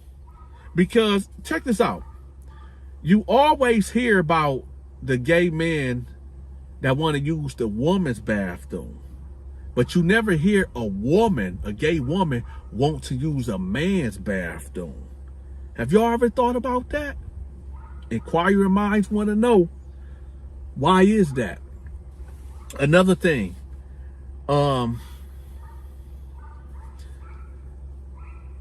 let me know in the comment section. Well, before I even say this, I'm a felon, so I can't vote. I'm not voting. If I could vote, I won't. I will not be voting for Trump. I will not be voting for Kamala Harris, because neither party serves Dante's personal agenda. And I don't got nothing against the Democrats or Republicans at all. It's just some things you just can't change, especially at the federal level. If you ain't got all the money to lobby against, to let Trump and, Kamala Harris or senators and stuff like that, if you ain't got that bag to basically bribe them, well, in political terms, be a lobbyist, ain't nothing gonna change. But what I would do is vote for my local mayor, my governor, because these are the people that directly affect my life. So yes, I will vote for the Michigan governor. I will vote for Flint's mayor, the city council people. These are the people that affect my direct life, which is my property taxes. My property taxes. And ultimately, y'all know I'm a Bible man anyway. So ultimately, I think God put who he wants to be in office. Now, somebody say, well, if he put, for the people that love the Democrats, if they put Trump in there, look at it like this. Maybe Trump is the person that God is putting in office to chastise the world, right? As a punishment. Or if you are a Republican and a Democrat get up in there, maybe God put the Kamala Harris in there for the Republican Party that be like, oh, we don't like the policies. Maybe that's a way to chastise the world. You never know. It's God's will. So I think God is directly involved in what, because that political office is so high, I think God has a hand in all of that, and it's his will. So understand, people be like, oh, God will discipline his people. He definitely will. And he might put somebody in there, whether it's a Republican or Democrat, that will serve his will, either to get us on the right track or punish us. So when it comes to that, Donta is not a Democrat or a Republican. In fact, on the real, I'd rather be ruling the United States of America. You know, Donta 2024, right? But y'all let me know who y'all gonna vote for. Is y'all rocking with Kamala Harris, or y'all rocking with the Donald? Also, let me know this. Do y'all think that when Donald Trump got popped on stage, do y'all think that was staged, or do y'all think that was real? Honestly, I'm gonna give my opinion about that too. I think that it was real, and I also think that it was an inside job. And I'm gonna tell y'all why. Back when Obama was running for president, before he actually became the president, he came to Grand Rapids, Michigan. And this is the time I was going to Job Corps, Gerald R. Ford Job Corps, right? In Grand Rapids. Matter of fact, anybody went to Gerald R. Ford Job Corps, 1110 Hall Street, right, in Grand Rapids. Let me know in the comment section so I can, I want to reach out to y'all. I'm gonna have my contact information at the end of this video. All right, so get in contact with me. I want to talk to some of my input brothers and sisters, right? Anyway, so we end up going out there to see Obama, right, when he was running for president. The Secret Service detail was crazy. You had 2 helicopters circling. You had snipers on every dang building. You had Secret Service members in the crowd, walking the crowd with K9 dogs. They had it on lock. So me seeing that, how they had the Obama detail, and now fast forward to years later, and we see that some guy that people reported was suspicious, and some guy, they pointed this dude out 20 minutes before the shots even rained out. Like, yo, this dude is on the roof. Come on, man. Come on. I think this was planned. I think this was, it was a setup, inside job. Because I was there at a Obama Secret Service protection detail. I seen it. There's no way, ain't nobody getting nothing off. Nothing off. I believe the powers that be told the people to stand down. And well, this is the results that we got. We living in some crazy time, y'all. Some crazy times. Some crazy times. And no matter who you vote for, start researching these people policies, whether it's Kamala Harris or Donald Trump. You got to see who fits your agenda best. You know, who serve your interests. There's a lot of sheeps out there on both sides, whether you a Democrat or a Republican. There's a lot of people that sheeps that just go off what other people was talking about and not really doing their own research about these people. And I'm not going to bring up Kamala Harris or Donald Trump policies at all. But y'all got to start doing your own research. And with my own research, I can't vote for neither one. Even if I could, I couldn't. And this is why I'm not going to use my platform to sway anybody to vote a certain way. Okay? Because my interests are not your interests, and your interests are not my interests. So I'm not going to sit up here and try to push a political agenda. But I will say this, though. God is aware of everything. He's aware of everything. So nothing happen without God knowing about it. And especially a big political platform like that, that's guiding world event decisions, I'm pretty sure God got his hand in that. And whether it's to discipline us for whoever get in or to elevate us for whoever get in, who knows? I don't know. But yeah. Oh, listen, check this out, y'all. I'm starting a new show, right? I'm starting a new show where y'all can call in, right? And tell me y'all stories. If y'all got any ghost stories, supernatural stories, horror stories, alien stories where you think you done encounter an alien, or whatever. If you a prison story, a hood story, any type of stories, it really don't matter, you know. Political stories, whatever it is, I'm gonna start taking phone calls, and I'm gonna do a show. It's gonna be the Donta Show podcast, right, on this channel, and we're gonna rock out for about 30 minutes to an hour. And all you got to do is make sure you contact me. At the end, when this video go off, y'all to see my number, my business number. And my business number, for the people that can't see me visually or see this on the screen, the number is 810-627-0895. That's 810-627-0895. That's my business contact number. If you want me to promote your business, your products, your social media channel, don't matter. You got a movie out there, you got some skits, whatever the case is, make sure you give me a call. Text that number, right? Matter of fact, this is it right here.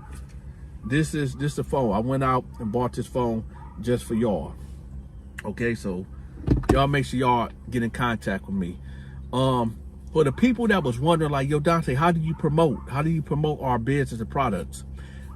Watch this video to the end, and you're going to see exactly how I promote people businesses. Okay, and also when this video go off, I'm gonna have my contact information pinned in the comment section. The Cash App. Also, if you want to donate to the Donta Show Network, the Cash App will be pinned at the top of the comment section. Okay. Real quickly, the movie will be dropping in October. My movie will be dropping in October. However, you have to become a member to watch it. There's no ants about it. You have to become a member to watch it. To become a member, it only costs $4.99. Don't act like y'all don't got it, right? I got a lot of exclusive content on my members only, right? I'm gonna have the link to my members only channel with my members only section pinned in the comment section. All these links will be in the comment section. And as far as doing people promotions, y'all just stay tuned. So if you interested of me promoting anything that you got, watch my promotions after this video go off, and y'all see exactly how I do it. And I also have your link to your products or your social media channel or your business, whatever it is. I'm gonna have it pinned in the comment section also, so that way y'all know exactly how I promote. All right, and with that, y'all stay safe. If you haven't asked Yeshua, aka Jesus, to forgive you for all your sins, make sure you do that, because we don't know what tomorrow holds. We don't know what tomorrow holds at all. So with that, y'all, I'm gonna leave y'all with that. I'm out. Hey, if you like animations, well, look no further. My homeboy Desi Smooth, he make a lot of good animation content, so make sure y'all go over there and go check him out. I'm gonna have the link to his page pinned in the comment section. Hey, if y'all can appreciate some beautiful artwork, especially resin artwork, look no further. My girl Shay, she is out cold with this resin work. She can make stuff for your man cave. She can make stuff for your woman cave. Wherever the occasion is, she got you. Matter of fact, this is her Instagram page right here. Y'all go check her out. I'm going to leave her link in the comment section. Go check her out. If you want me to promote your business, your products, or your social media channels, make sure you contact me at the number that y'all see on the screen. Also, this is the new official Cash App for the Donta Show Network. If you want to be a part of the growth of the Donta Show Network, make sure you lean on the Cash App.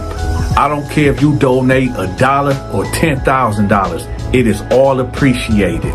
Also, I have 3 other channels that you may or may not ever heard of. I'm going to have the link to them 3 channels pinned at the top of the comment section, as well as my contact number and the link to the official Cash App. Also, if you want to get access to my exclusive videos, make sure you become a member. I'm going to have the link to the members only videos pinned at the top of the comment section. Okay, y'all, we need to raise $10,000 for the next project, okay? If you want to donate to the Donta Show Network, make sure y'all bless the Cash App or put something in the PayPal. I know y'all wondering, like, Donta, what type of shirt you got on? Listen, my homeboy Sovi Spochi, man, he got a merch store that I copped this from, man. When I say this shirt feels so good on my body, listen, it's about 85 degrees in this room that I'm in right now in my studio. And this shirt is so breathable. It feel real good, y'all. So make sure y'all check out the link in the comment section also to his store. Go check out his merch. This is the new Cash App right here. Do not send no more money to the Donta Show with the 3 W's.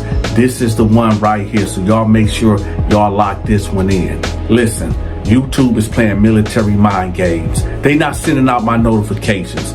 So I need for y'all to text this number that y'all see on the screen so Donta can give y'all a personal text to let y'all know when I drop a new video or when I go live. You went in my cell and stole my shit, blood? No, that wasn't me, man. I ain't no snitch and I ain't steal nothing. That was Donta and his crew. You was a snitch. Come here. Ah, shit. Here we go again. That was Donta and his crew.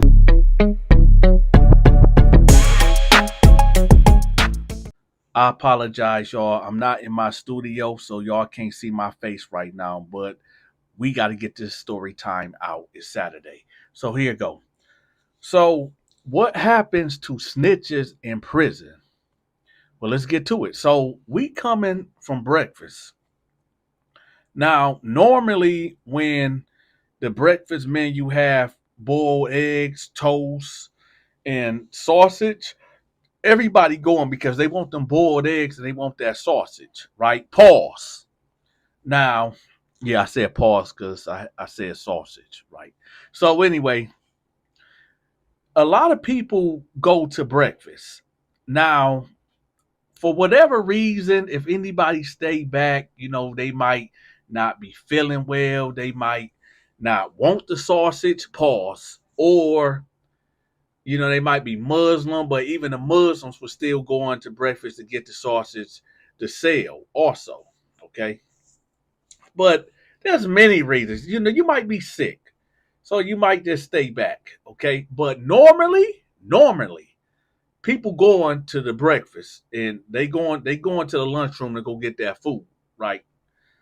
So we all coming back and we all get to ourselves and, people ordering, people, lounging around in the day room, everybody just chilling.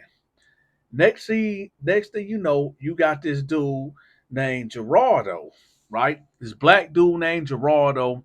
He was from Belize and he ended up getting caught up on some fraud type stuff or whatever. And they ended up giving him 5 years.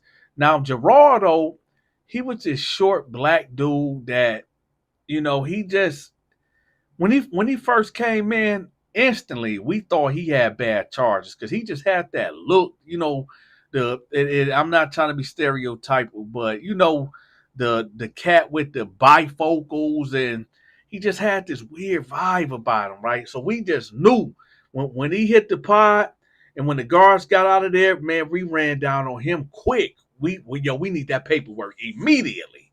So, but he checked out. He wasn't in there no bad charges. So anyway, So we all in there lounging around, everybody chilling. I'm in my cell, laid out.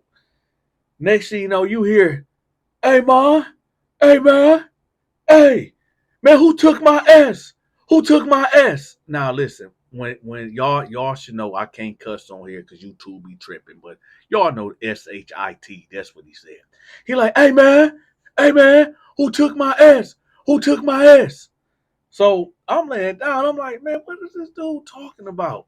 So he going literally cell to cell, like, hey man, hey, somebody took my bag. Somebody took my bag. So he like, yo, did somebody take my? Did you see who took my stuff? So he going to cell. He yelling off the tier, and people like, nah. So he kind of myself. He like, hey man, hey, did you see who took my stuff? I said, nah, man. He like, you sure? I said, nah, I don't know what they take. They took all my food, man. I packed up all my food. I put it in my laundry bag, and they took it. I said, oh, okay. And then he just walked off, and he just went to the next cell. Hey, man. So I'm like, okay. So, and listen, robberies goes on the daily. Assaults goes on the daily. You know what I'm saying? This is prison. Number one, he shouldn't listen, and I get it. I get it. Nobody should have went in his cell and took anything of his, right? But this prison, man. So one thing is he should have not packed all his commissary up and then left. Whatever he was gonna do with that commissary, he should have did what he was gonna do before he left up out of there. Okay, I'm not saying it's right that he got robbed, but it's common sense, man. So he just going around. So about 5 minutes of him saying, hey man, right? He like, okay. So since nobody, and he loud at this point, since nobody ain't seen I'm gonna start killing y'all mother effers up in here. So when I heard that, I'm like, hold up. Did he just say? And he said again, he said, since ain't nobody seen I'm gonna start killing some of you motherfuckers up in here. So when I heard that, I instantly got the sword of justice, right? I got the sword of justice. Now at this point, I'm laying on my back, right? I ain't got no celly at this time. I'm laying on my back, and my feet is facing the cell. So I'm looking. I can see if anybody coming to my cell. So I'm already on point, right? So I'm laying there and it get real quiet. And I hear dudes out there like, man, he ain't talking to me, man. He ain't talking to me. I ain't taking stuff. And I wish he would and all this and that. So I'm hearing this, right? And now I hear him. Now listen, we on the second tier right now. And he's maybe 3 cells away from me to the left. So now I hear him engaging in an argument with some dudes down there at the first tier. They talking junk back and forth. So he like, all right, we gonna see. Hey man, I'm telling you, if you took my stuff, I'm telling you, man, if you ain't got nothing to do with it, why you saying it? You ain't gotta say nothing to me. If you ain't take my stuff, why you saying something? You guilty, right? So he just arguing back and forth. So he like, all right, what? I'm finna start stabbing. I'm finna start stabbing people, right? All right, if I start stabbing people, then I'm gonna just start stabbing random people. That way I know I'm gonna get the person. So I said, oh, okay, yeah, he really on one, right? So I get up instantly and I put on my boots. Now, you only put on your boots if you about to get it in, right? So I'm not about to be caught slipping. He ain't about to come up here because right now I'm laying in my bed with my socks on. And them floors is real slippery. So if this dude would have ran in the cell on me and tried to, put the hurting on me real quick, nah, it ain't going down like that, right? And to be, let me tell y'all something about this dude, right? I ain't never see him put in no work. I never seen him get into a fight. In fact, he was one of them dudes that just stayed out the way. And, I never really even heard him raise his voice loud, actually.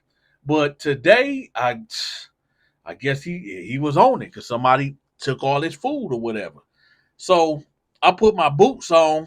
Now I'm laying halfway off the bunk. Now, y'all got to picture it like this. So imagine me, pause, because I don't want no dudes trying to imagine me laying in a bed, right? So imagine me laid out on the bed, right? And I got my pillow and my blanket rolled up. So I'm laid like half cocked on the bed. I should have never said cocked, but okay, pause. I'm supposed to say, look, listen. I know some of y'all gonna be like, man, Dante, you a grown man.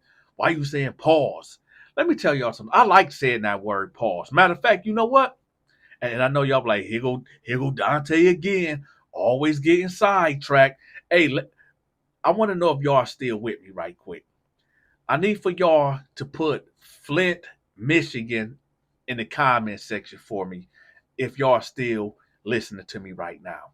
Okay, we're finna get back to the story, but y'all know Dante always being sidetracked. We're finna get back to it. But listen, y'all, I like to say pause. Matter of fact, I'm actually going to start a channel called Pause. It's basically I'm going to be doing Uber and I'm going to be picking up people and I'm going to hold conversations with them. And it's going to be real entertaining. Y'all know how I do it, but it's going to be called Pause, all right? But anyway, so I'm cocked, pause. I'm cocked on the bed, right? And I'm laying there with my state boots on. So I'm like, yeah, if he come in here, and I got the sword of justice right here in my right hand too. So I'm laying there, I'm like, if he come up in here, I'm going to do him greasy. I'm going to do bad, right? So I hear him arguing with the dudes or whatever, and I hear this one guy, I was going to say his name, but I ain't going to say his name because he's still locked up. But he like, all right, you about to get your wings. You about to get your wings. So I'm like, what the heck he talking about? He about to get his wings, right? Now, this ain't the guy that got his commissary. So this is the guy that's at the ground level yelling up here at dude, right? He like, all right, you about to get your wings. You about to get your wings. So I'm curious. I'm like, what the heck he mean he about to get his wings? So I popped my head out the cell. Oh, pause, because I said pop my head out, right? Pause. Big pause. So I popped my head out the cell and I looked down to the left and I'm like, the heck what's going on? So I see this dude run up the stairs. Now, dude that got his commissary stolen, he clutching. Pause. I said clutch. He clutching with the sword of justice out. And so my man is the guy that ran up the stairs. It's like a face off. Like, okay, so y'all got to picture this. Imagine one dude right here to the left and one dude right here to the right, right? One guy, which is the guy that got his commissary stolen, he got the sword of justice in his right hand, acting like he Michael Myers, right? But he ain't really getting at dude. He like, to me, honestly, it seemed like he was pump faking, like he was trying to do a 55 shakedown, meaning he acting like he gonna use it, but he really not gonna use it, right? So he acting like that, and dude like, yeah, what's up? So he bucking at him, right?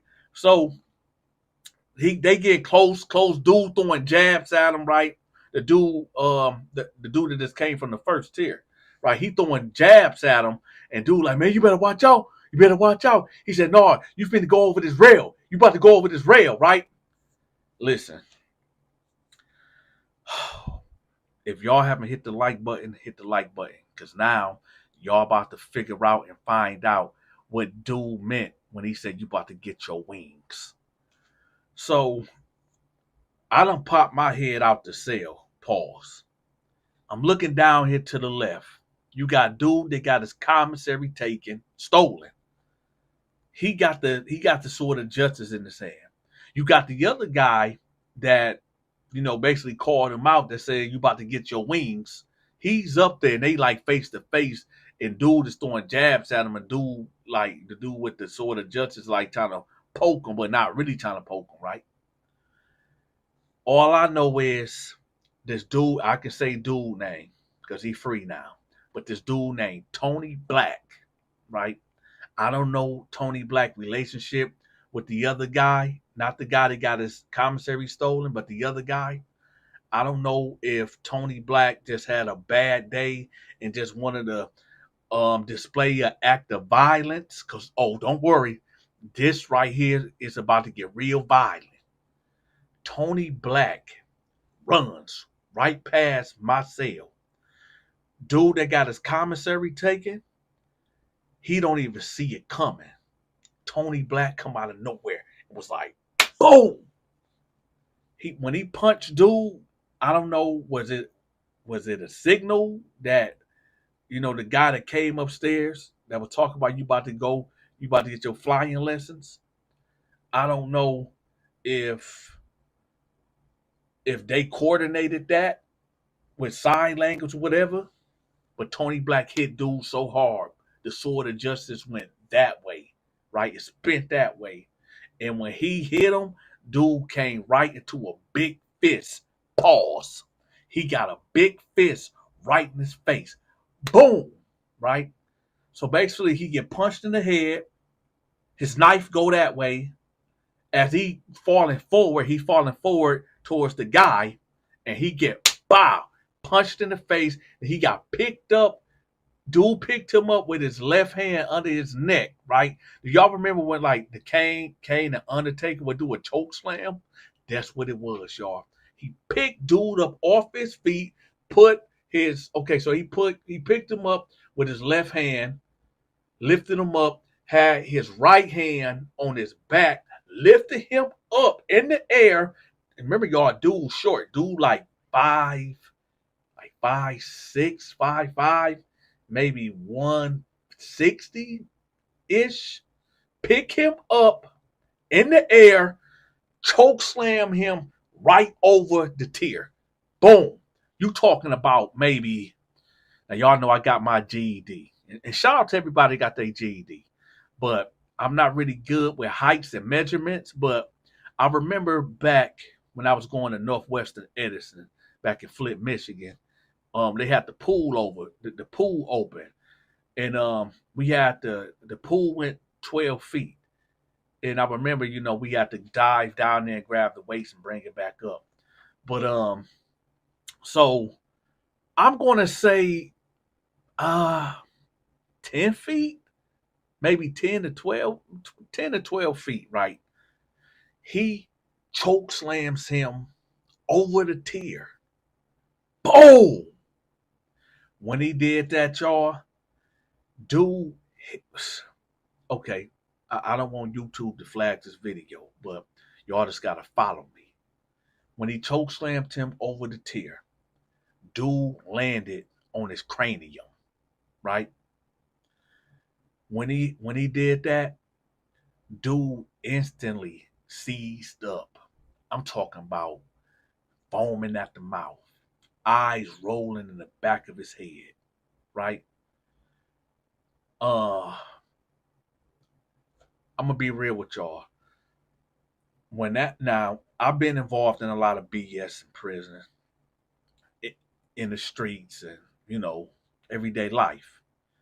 I done seen dudes get messed up completely, but this was one of the times that I really, really was like, you know what? I really feel bad for this dude. I'm not gonna die up in here. This dude's eyes was rolling in the back of his head. This dude was foaming at the mouth. And he was like shaking a little bit. And he was like whimpering. When that happened, I turned right back around and went in my cell. Right?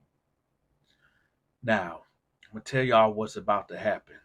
All you felons out there, y'all know what's about to happen. They about to call that code, right? And they about to shut it down.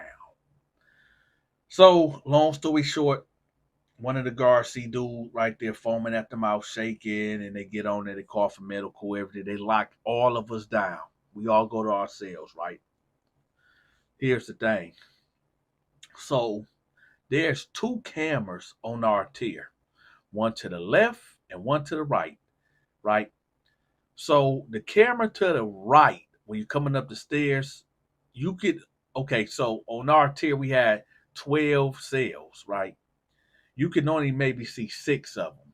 They was just shy of the 7th one, right?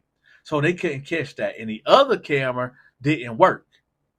So all they seen on that camera was me, the guy that punched dude in the back of the head, the other guy, and another guy.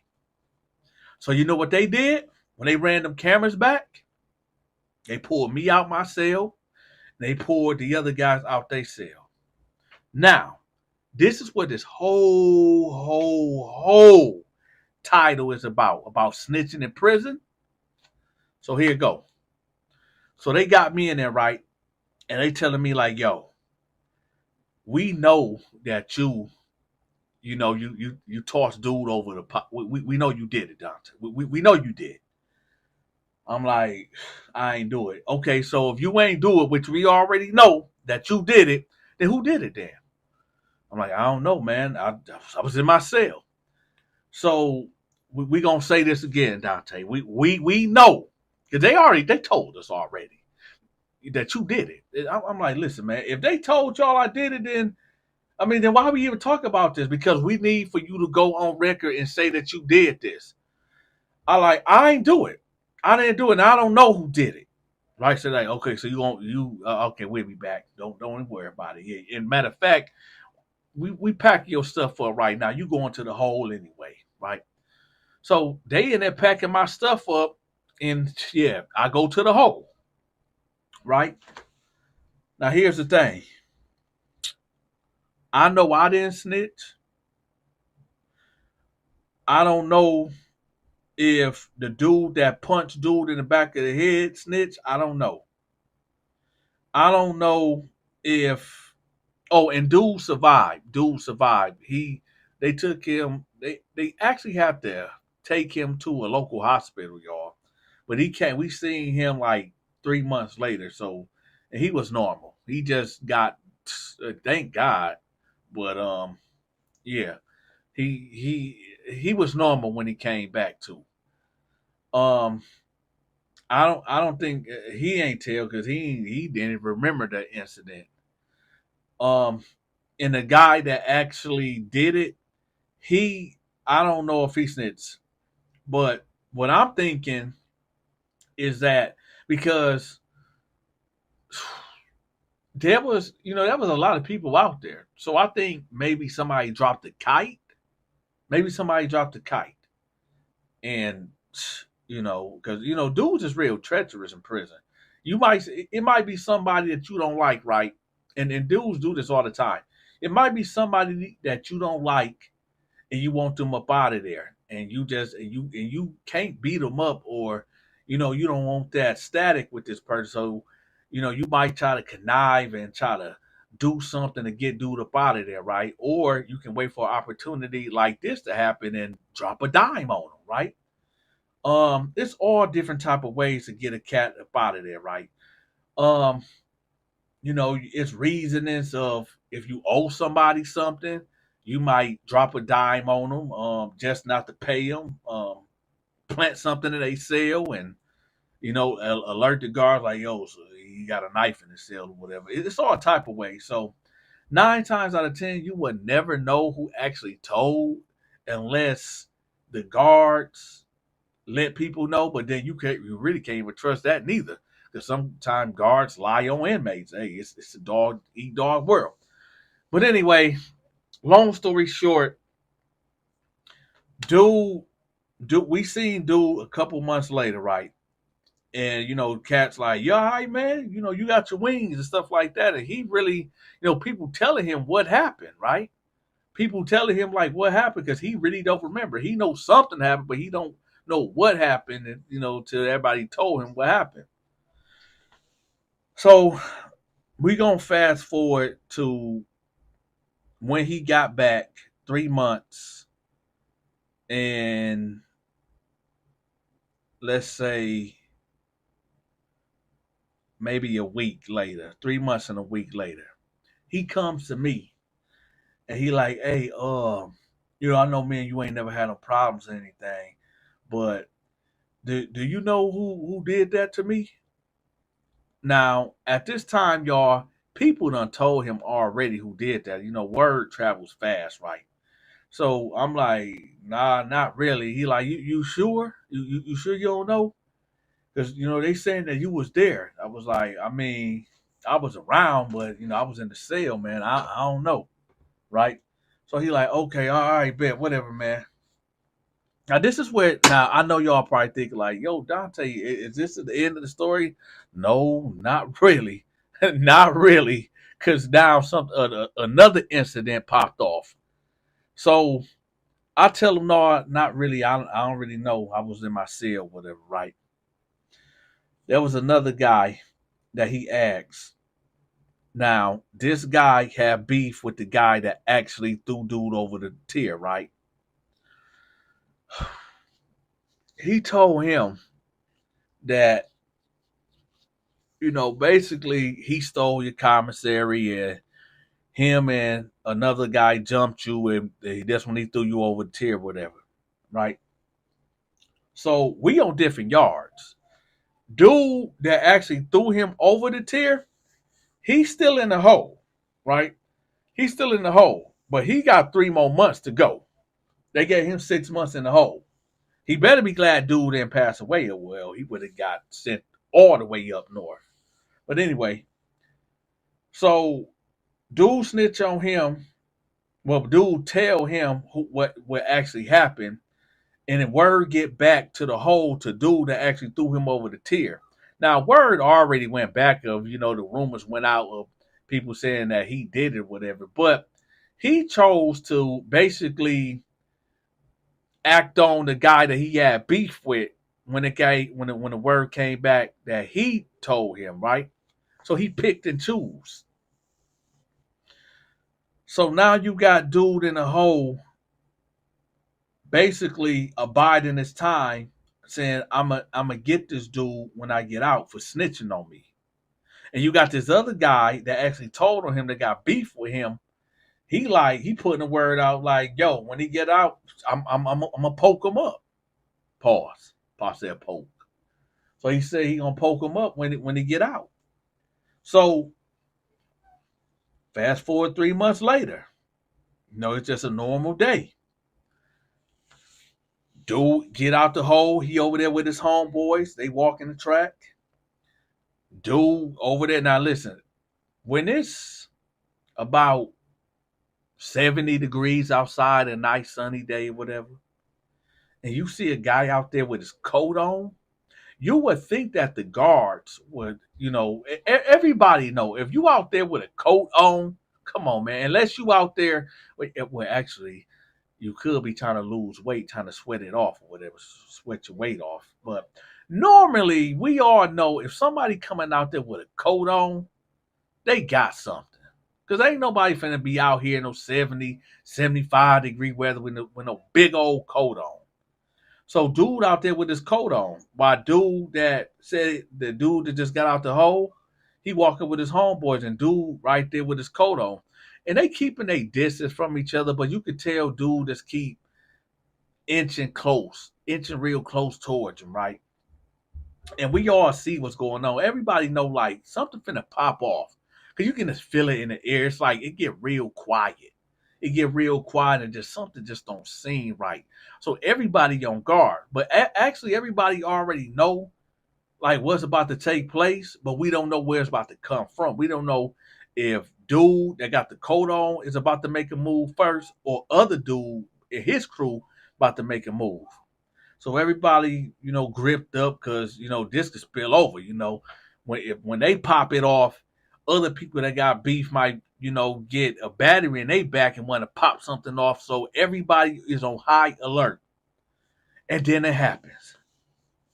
Dude come out of nowhere. Now, you got, I'm just going to say a quarter of a mile of a track, right? So you got the weight bench right here, dead smack in the middle. Over here toward the south of the track, you got the basketball court.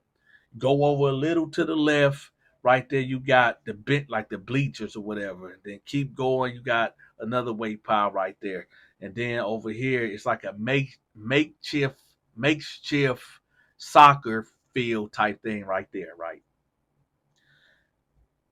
When dude that just got out the hole, that dude that threw the other guy over the tier, when him and his crew got right there by the bleachers right there, dude came out of nowhere. Like he disappeared. Like I kept my eye on him a little bit. but he disappeared. And I guess he ducked off by the bleachers. Dude appeared out of nowhere. Y'all remember how Jeepers Creepers would like come out of nowhere? Dude came out of nowhere with that sword and Justin was like, boom, boom. Now I'm gonna tell y'all about loyalty. Dude was walking with about 6 guys. Everybody ran. Everybody in his crew or his so-called homeboys, whatever, they ran. Dude basically fell out right there. Bled out. He didn't make it. Oh, and the guy that poked him up, he got a street charge. I believe he came in there doing 4 to 20 for selling some work. But now he got an extra 40 years on top of that 4 to 20. When I say 4 to 20, the minimum he had to do was 4 years until he was eligible for parole. Right? But his max was 20 years. But now he got that 40 piece. Right? So now he ain't getting out till he about 90 years old. The point of this story right here is to let people know that, number one, stop committing crimes. Get a job, because crime do not pay. It might, the crazy thing about when guys commit crimes, if you really think about it, they really doing this to buy some weed. They really doing this to probably buy a flashy car for a chick that's only want to be with you for your money. And as soon as you get locked up, she jumping ship. When you look at, and most of the time, if a guy really was out here moving around like that, the only thing that he be leaving behind is just clothes and shoes. Am I lying? Am I lying? The only thing these cats be leaving behind is clothes and shoes. To keep it real. But anyway, let me clear something up too right quick.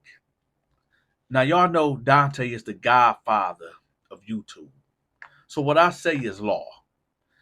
Let me give y'all the definition of my definition of snitching. Snitching is like this.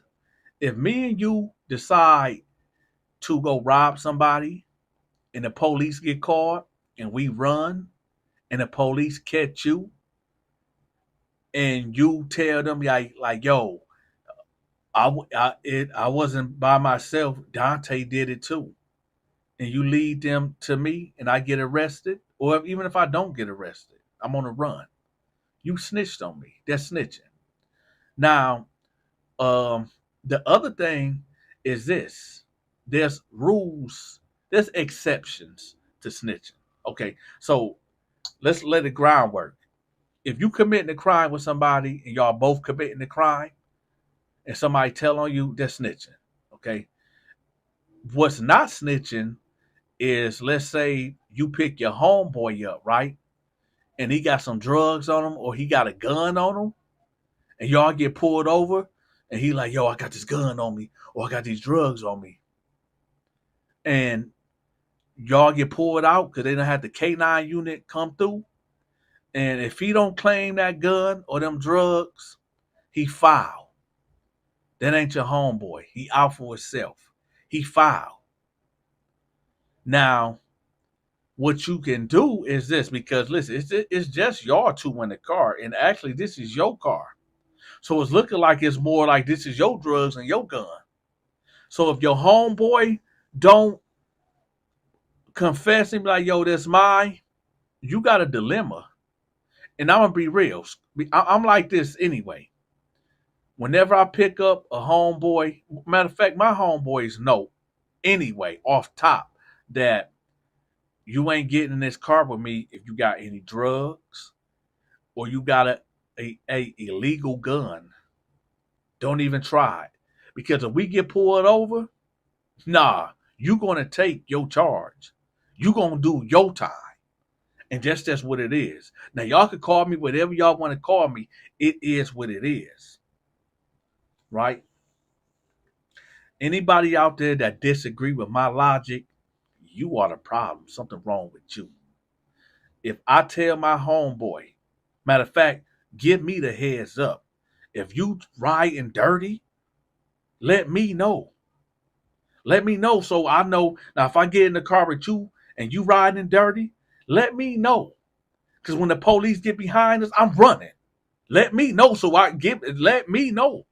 Because if we on a high-speed chase, at least I know, give me the benefit of the doubt. You know what I mean? But anyway, I'm going to start showing my face real soon, y'all. But when I'm not in the studio, I have to do it like this. I got to do it like this.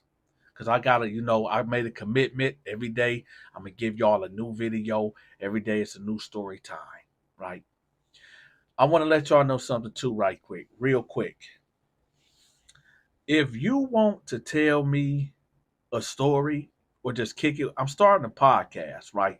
They're going to be about an hour long because, people be saying, yo, Dante, I just want to, I'm basically going to be having people call in. Y'all got the number. Stay tuned. If you don't got my business number, y'all will see it. It'll be pinned in the comment section. I'm going to have it when this video ends, right? But if you want to call in and just kick it with me and, we just chop it up and, if you got any supernatural stories, some horror stories, some prison stories, some hood stories, get in contact with me, y'all. Y'all got my direct business number. Y'all know I answer the phone. I text back and all that. If I don't get back with you, just send me a text message and I'm going to get back with you, right? If you want me to promote your products or your business or your social media channel, whatever it is, use that number. Get in contact with me. We'll work it out.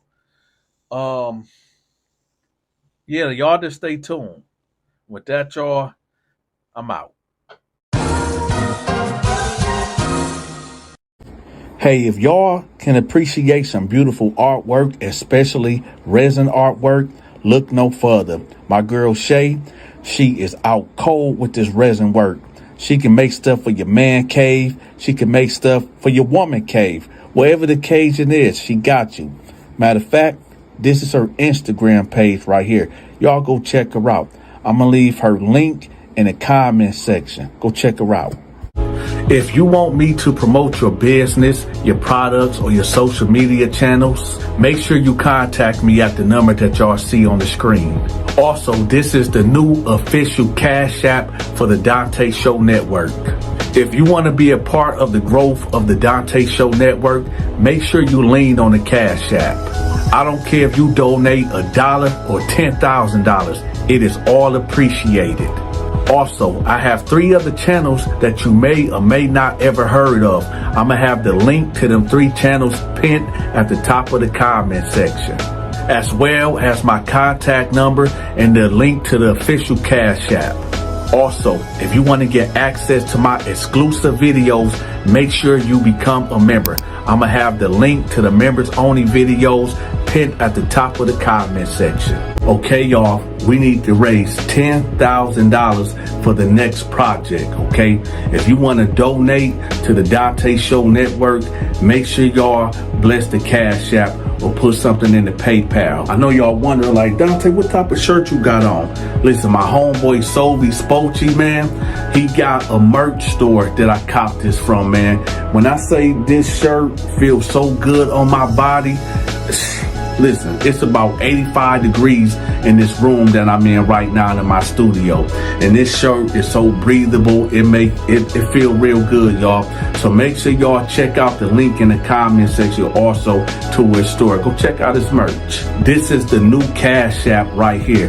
Do not send no more money to the Donta Show with the 3 W's. This is the one right here. So y'all make sure y'all lock this one in. Listen, YouTube is playing military mind games. They not sending out my notifications.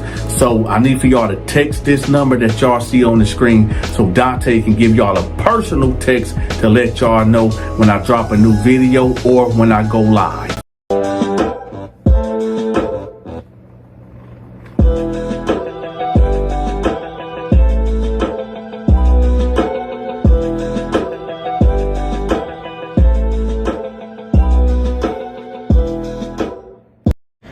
right, y'all. So I'm not proud of a lot of things that I done did in prison.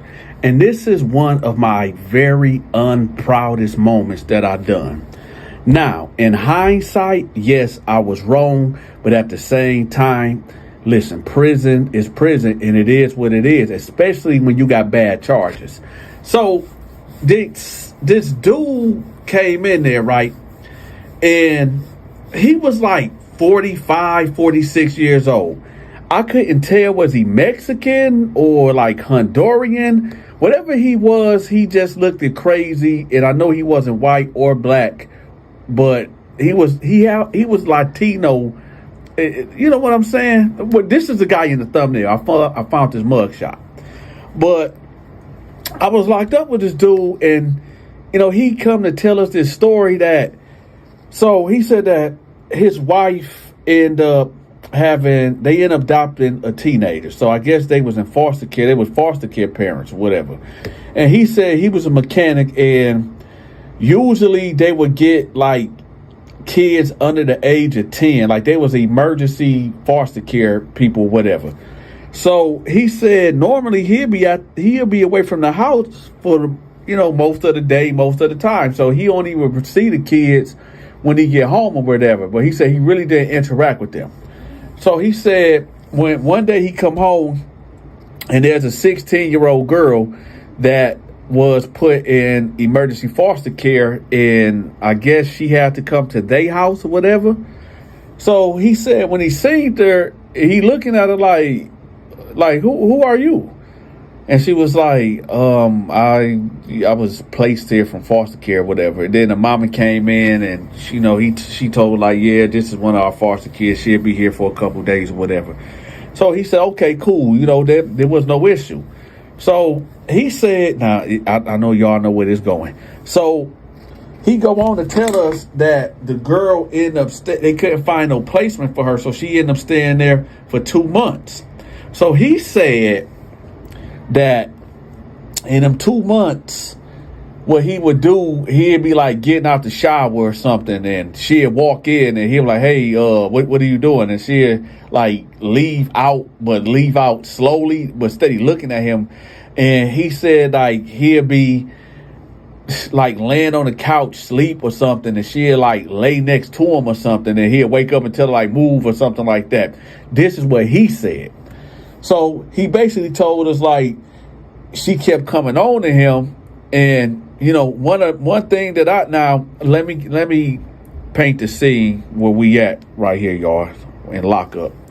So we in Oakland County, and in Oakland County, you got one bed, you got 8-man cells, like an 8-man. So they got, what is it? 2 right here, 2, 4, 6, 8. So you got 2 bunk beds over here on the right, 2 bunk beds over here on the left, right there. You got a bathroom and a little shower right there, like dead smack in the back of the cell in the middle.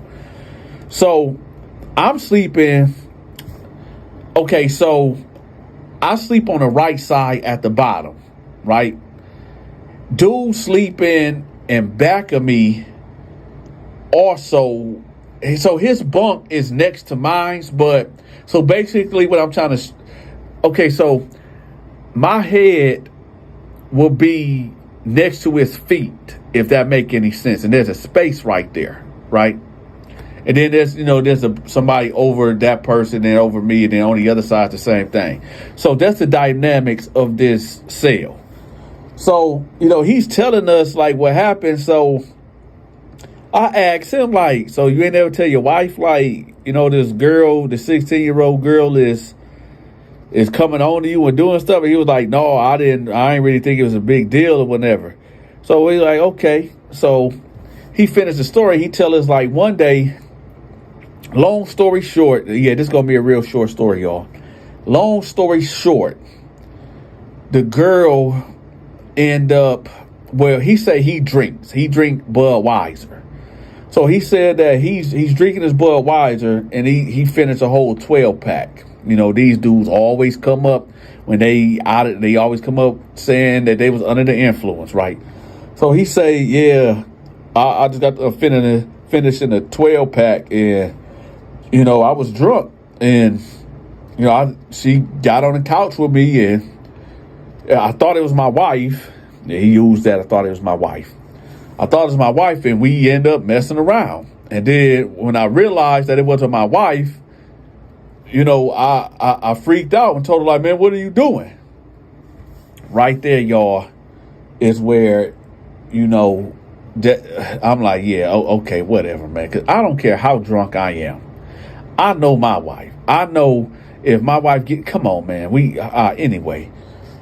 So he says that they after they get done messing around and stuff, he tell her, like, yo, this not right, and what are you doing, and all this and that, after he done finished the deed. So he say the girl, like, okay, well, my bad, whatever.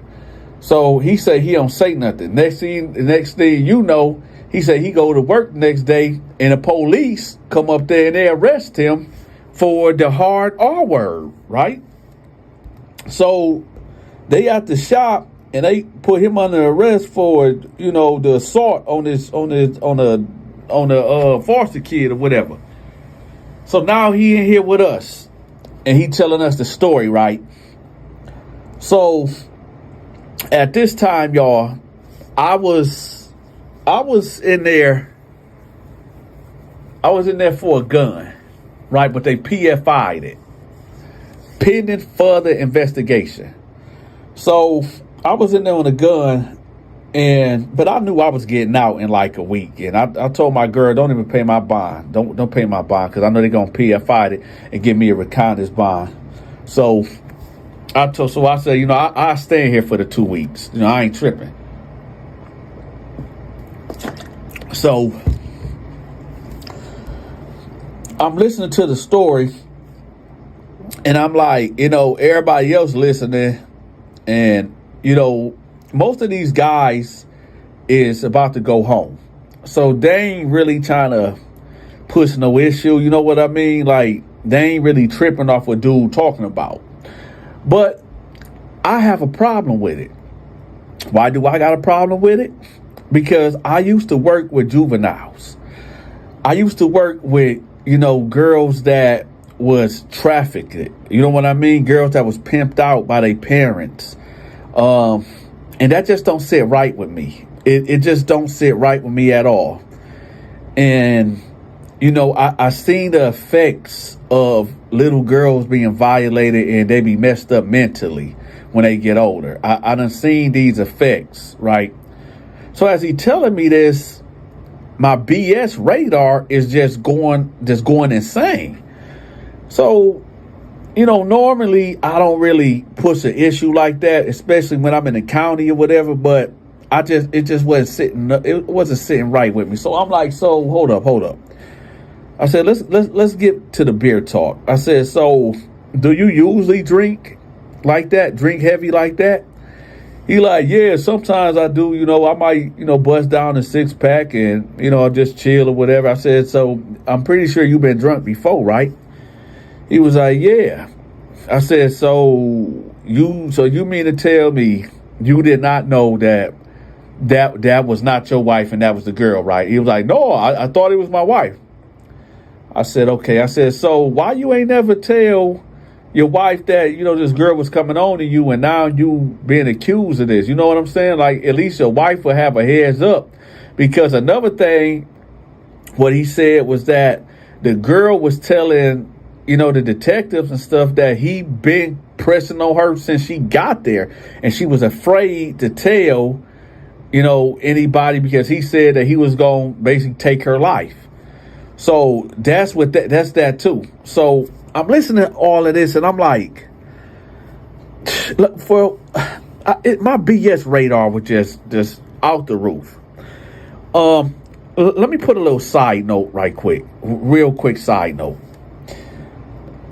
Normally, like I said, I don't really get in people business when they in there for a bad charge, unless they confess it, or it's just, because all these type of guys would say, oh, it's a conspiracy theory, right? But like 98% of the time, they really did it. And the way that he's talking, I know he did it. Because, come on, man. So this girl been coming on to you for all these months. And now that you supposedly got drunk, when you usually always drunk anyway, you couldn't tell this was your wife. So I'm grilling him at this point, like, nah, man, something don't seem right. So he like, no, for real, man. I didn't know it was my wife. So I said, okay, so what y'all was hugging, kissing, and y'all? He was like, well, I mean, we went all the way, and she could be pregnant. So that lets me know right there that he finished. So I'm like, okay, so, you must have realized it wasn't your wife after you got done, huh? He was like, no, you trying to make it seem like I just knew it was. I'm like, come on, man. This girl been coming on to you all this time. And now you, all right, whatever, man. So he like, boy, you think I'm lying? I said, yeah, you is lying, man. He like, man, I'm not lying, man. I'm not lying. I put that on my life, man. I put that on God. I said, don't put that on God, man, because come on, man. So that was that. Later on that night, now, like I said, remember, y'all, he's telling any and everybody that will listen, right? And a lot of these guys, before they get their head cracked and lock up, they like to try to paint their own narrative, right? They like to try to so-called get ahead of the damage, damage control, and try to put their own narrative out there. And this is what he would do. So we end up getting this white dude up in there, and he instantly get to telling him like, yeah, man, I'm in here because, this girl done lied on me and all this and that. And he going through the story again. And I just set up. I'm like, hey, man, shut the F up, man. He like, who you talking to? I said, I'm talking to you. He like, man, leave me alone, man, before I tell the guards. I said, tell the guards what? That you were Tomo? And he was like, man, that ain't funny, man. I said, I'm not laughing. So he like, man, I ain't, man, worry about yourself, man. Won't you just worry about yourself? I said, no, because I'm tired of you keep on telling that story, man. That's disgusting, man. Like, you did it. He was like, man, I didn't do it, man. I ain't do it. So the white guy was like, man, listen, I don't want to be involved. I'm just in here.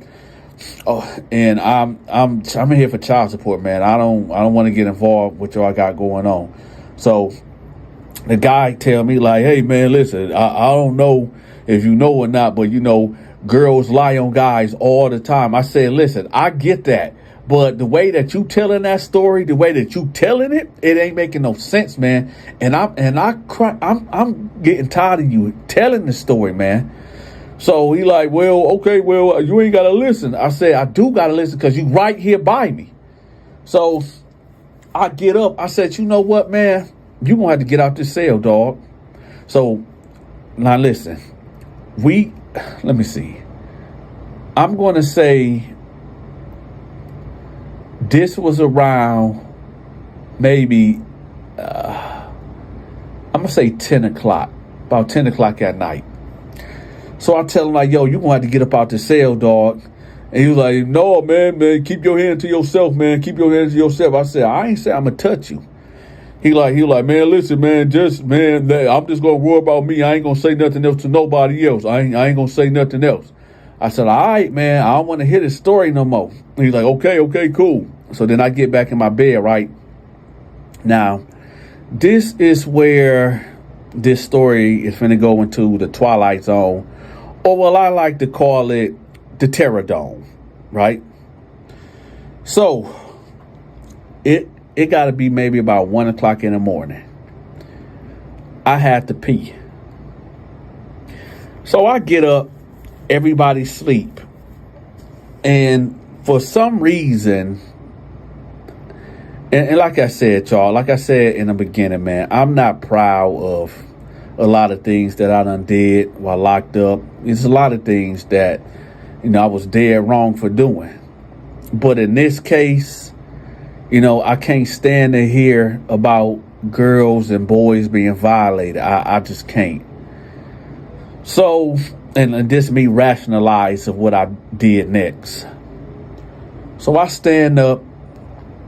He's laying the way he's laying, he's on his back and he knocked out. His mouth wide open and everything. So what I do, I end up pulling down my trousers, whipped out, and I just start peeing on him. I just start peeing on him. All up in his face, all in his eyes, all in my, just start peeing on him. And he got up like, oh. He was choking, he was coughing. Hey, what are you doing? Oh God, oh. He got the gagging, throwing up. I just peed on him. And he hurried up and moved past me, got up on the bars. Guards, help me, help me. He just peed on me. Help me, help. He just got his peed on me. And dudes waking up, they like, hey, what's going on? I just lay back down, right? So a guard come through like, what the heck going on? He just peed on me. He peed on me when I was asleep. So the guard coming in, he like, man, hey, Dante, what's going on? I said, I was sleepwalking. And he was like, you were sleepwalking? I said, yeah, I thought, my bad. And he was like, come on, man, hey, come on, dude. You can't be doing that. I said, I'm for real. I was sleepwalking. You know, I was sleepwalking. I had to pee, and my bad. I'm sorry, right? But I wasn't sleepwalking. I knew exactly what I was doing. So he like, no, he gotta go. You gotta get him out of here. You gotta go. Oh no, man, hell no, man. He just peed on me, man. Right? So the girl like, hey, listen, man. Hey, come on out. So dude just coming down. In tears, just yelling, man, he peed on me, man. And I got to get in trouble, man. He peed on me. So the guard give me a mop bucket and a mop, right? And I just, I had to clean up the area right there. And, hey, I guess justice was served, right? Hey, if y'all can appreciate some beautiful artwork, especially resin artwork, look no further. My girl Shay, she is out cold with this resin work. She can make stuff for your man cave. She can make stuff for your woman cave. Wherever the occasion is, she got you. Matter of fact, this is her Instagram page right here. Y'all go check her out. I'm going to leave her link in the comment section. Go check her out. If you want me to promote your business, your products, or your social media channels, make sure you contact me at the number that y'all see on the screen. Also, this is the new official Cash App for the Donta Show Network. If you want to be a part of the growth of the Donta Show Network, make sure you lean on the Cash App. I don't care if you donate $1 or $10,000. It is all appreciated. Also, I have 3 other channels that you may or may not ever heard of. I'm going to have the link to them 3 channels pinned at the top of the comment section, as well as my contact number and the link to the official Cash App. Also, if you want to get access to my exclusive videos, make sure you become a member. I'm going to have the link to the members only videos pinned at the top of the comment section. Okay, y'all, we need to raise $10,000 for the next project, okay? If you want to donate to the Donta Show Network, make sure y'all bless the Cash App or put something in the PayPal. I know y'all wondering, like, Dante, what type of shirt you got on? Listen, my homeboy Sovi Spochi, man, he got a merch store that I copped this from, man.